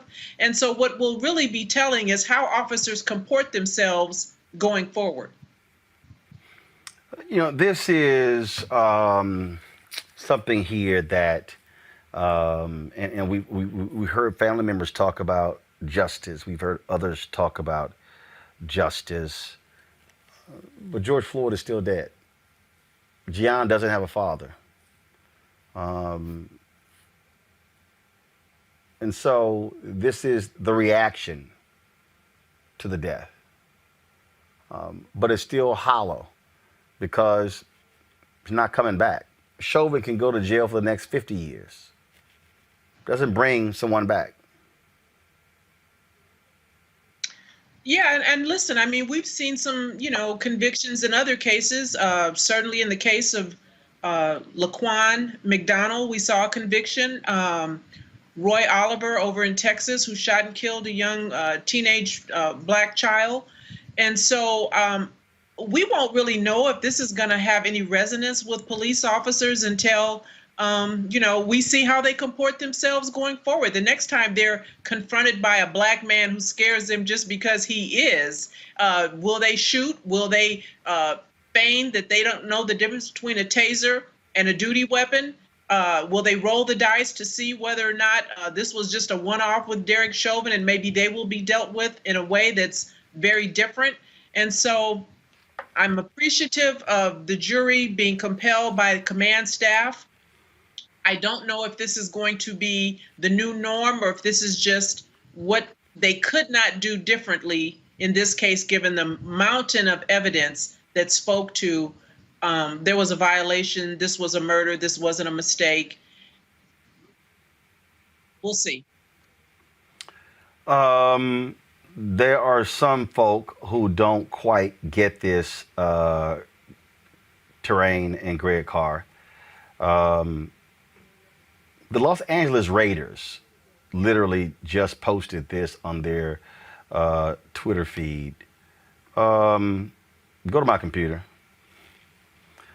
That may not be the response you want to issue today, Terrain. I see you ready to jump in. Go right ahead. I mean, it can be interpreted so many ways, and because it can be interpreted wrong, it's the wrong statement. I mean, if they want to say that the Black community can finally breathe and we can finally exhale, then they should have said it plainly. But to say I can breathe, I mean, I don't know which way that cuts. And I'm from Los Angeles, so I'm a little bit concerned about this statement. That whole point in the defense's closing about everyone who gets arrested doesn't want to get arrested, and they always claim that they cannot breathe, spoke volumes to how that defense attorney saw the issue with Black suspects when they're being arrested and trying to explain their plight. And he said they should just be still. And then because they're using up air, if you can talk, you can breathe. And I think it is pretty profound that our president talked about being able to breathe, that we need to listen when people say they cannot breathe. So when you post something that says I cannot breathe, you better have good intention and not let that post be open to interpretation that does not serve you well. And so I hope the Raiders can explain it, because I don't know what they mean by that. I dare say, Greg Carr, that this verdict gives fuel to freedom fighters to keep going. That they're protesting, their marching is not in vain. Republicans have criticized Congresswoman Maxine Waters. In fact, 210 Republicans voted today to censure her. They said nothing about Matt Gaetz. And the thing here that I think is important is Congresswoman Waters said, if there's no guilty verdict, she said, keep pushing, keep putting pressure on them. This system has never changed for black people unless we apply maximum pressure, Greg. That's true. I take that vote as a badge of honor. I'm glad they voted that way. They wouldn't vote to censor Matt Gaetz because he didn't engage in any behavior that they don't condone, that they don't support. I mean, you know, you don't find pornography in pre-colonial Africa. You find it coming out of France. Pornographia, literally the writing of harlots. Women are not human beings. I mean, they celebrate, after all. Wasn't he showing those photographs of those young girls on the floor of the House of Representatives? No, they wouldn't. Why would they censor him for something they support? You know, not even a month after Martin King gave his famous I Have a Dream speech, we got the reply. We got the response at the 16th Street Baptist Church. The police in Columbus are sending a message. It's business as usual. And I'm glad, Sergeant Dorsey, you said what you said, sister, because Kim Potter, you're next in the dock, along with these other three. Tom Tao and Thomas Lane and Alexander Kuhn. I mean, y'all are in the dock now. This isn't a bad apples. It's time to shake the whole tree. And Dr. Davis, yeah, man, I was listening to you, brother, and when you quote Francis Cresswell saying there it is right there. This is about white nationalism. And so the fuel that we get today should be invigorating because, you know, taking out a Derek Chauvin is just a reminder that when you combine a strategy, it was the people in the street that led to this verdict. It was an elected official, the state attorney general, that led to this verdict. It was people keeping the pressure on in every way that led to this verdict, which means there is no either or. Everybody out there that's saying voting doesn't matter, everything. I mean, you know, Terrain, you just said it. I mean, all of the elections, down ballot, up ballot, all the way across, combined with external pressure. And so when we close our eyes, if Reverend Sharpton prays, I grew up in the church. I see Reverend Jackson back there. I'm glad to see the brother. You know, pray. But guess what? When you open your eyes, understand that God has equipped you with everything you need to win. If you don't, take your eye off the prize. I'm glad they censored him, voted to censor Maxine Waters, because that's what devils do. The last thing you want them to do is agree with you. Come on, y'all, get up and say it with your little bird chest, because the reckoning is coming, and you can't stop the rain. DeLacy, I had on the state's attorney Brave Boy on yesterday. There are 15 cops she will not allow to take the stand or involved in their cases because they have questionable character or conduct. What you're seeing is, to the point that Terrain mentioned, when you have down ballot races, this is the effect of black district attorneys, of black state attorney generals, individuals who are not just black, but who are progressive, who understand that, because there's a contrast between a Keith Ellison in Minnesota and that fool in Kentucky. That's right. I mean, there's a clear distinction between what happened here in Minnesota and what happened in Kentucky. Here you had a state attorney general who was determined to see this case go to trial and determined to give the lawyers trying that case all the resource that they needed to seek the justice for this family and put forth a strong case. In Kentucky, that man, who he's definitely not kinfolk, his goal was never to see those officers indicted. He lied, and that still needs to be addressed. He lied. If it wasn't for those very brave grand jurors who said, oh, no, sir, that's not what we said, we would never have known the truth about what happened with that grand jury. So I'm hoping that there's still justice for Breonna Taylor and her family once that gets taken over by the feds, because that attorney general, he needs to go. If the black voters in Kentucky know nothing else, they know he needs to go. DeLacy, your final comment. My final comment is that I'll leave it with this, that Francis Cress-Welsing says there's 9 people area activities that are dominated by white supremacy. If we want justice, then we must get in those systems, tear them down, and or reform them. And they're education, economics, entertainment, labor, law, politics, war, sex, and religion. Today, war won, and so did our people. Just for today. We still have to push for tomorrow. Reddit, final comment. Yeah, I work for one of the most progressive and courageous circuit attorneys in these United States. Her name is Kim Gardner. She is about systemic reform and addressing that issue. We have to be mindful, though, what Republicans have done beyond showing themselves to just be racists and criminals is very strategically position themselves in state legislatures around the country. We're going to have to be strategic and intentional about how we break down the structures that will block us from using the power that we have going forward. Cheryl Dorsey, final comment. I would just say that we need to remain vigilant. And while there's talk about this George Floyd Justice and Reform Act, I don't know that it's going to pass the Senate. But certainly what needs to be done is, in addition to attacking qualified immunity, is decertifying police officers who are found in violation of police misconduct and or law so that they don't have the benefit of resigning and then moving on to a neighboring department. Terrain?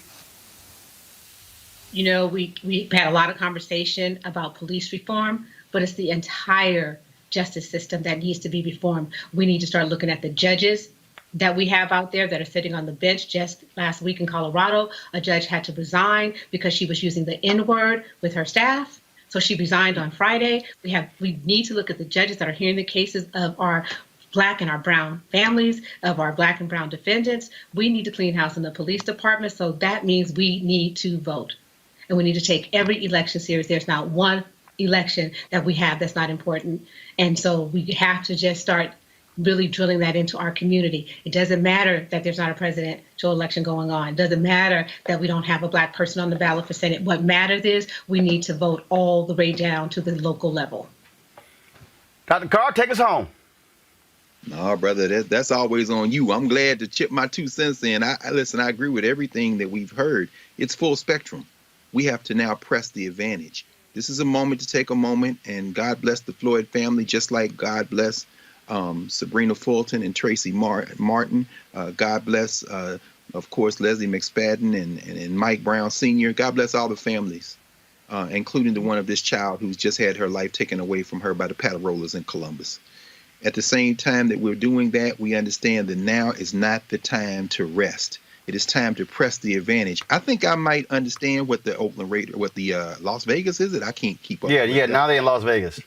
Vegas, right? But well, actually, that's probably ironic because they are gambling. I think I understand what they mean when they say I can breathe. They don't mean any of us. They mean they, as a franchise in the NFL, who put out a release a couple of days ago saying they stand for social justice. They're hedging their bets. By breathe, they think what they're really saying, I think, is I can exhale.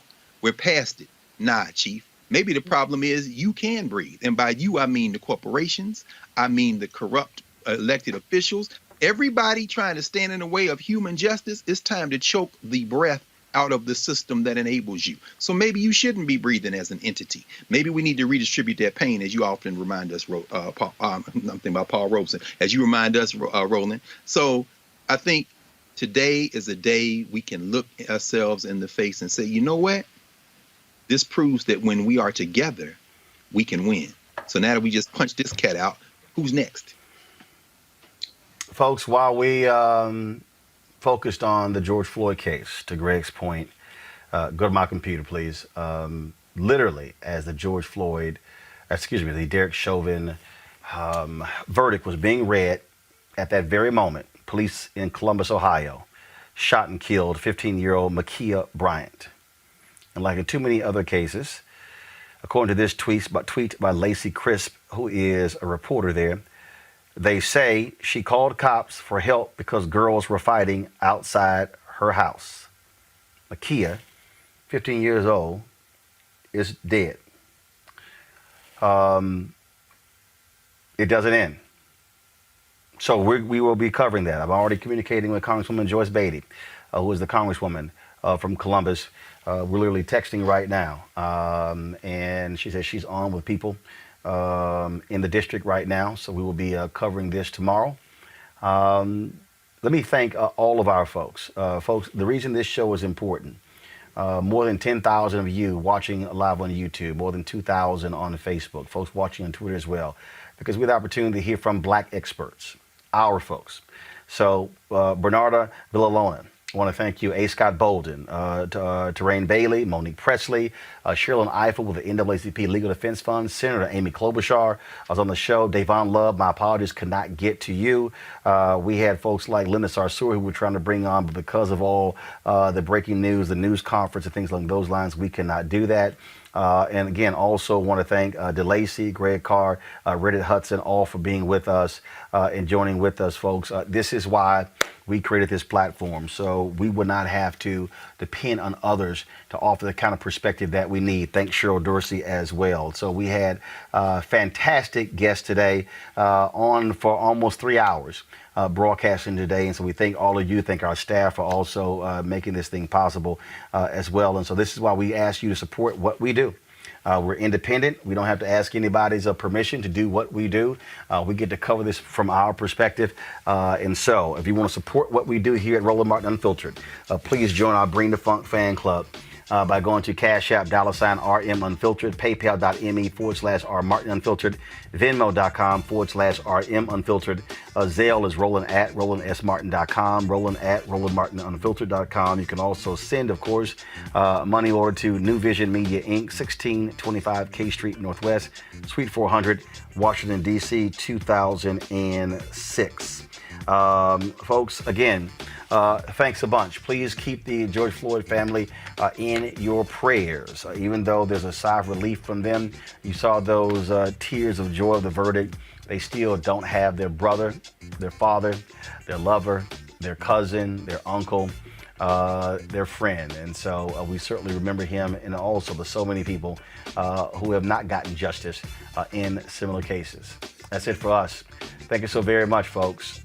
It is indeed a good day that Derek Chauvin is sitting right now in jail, and we'll learn in 2 months how long he'll be sitting in a Minneapolis prison for the murder of George Floyd.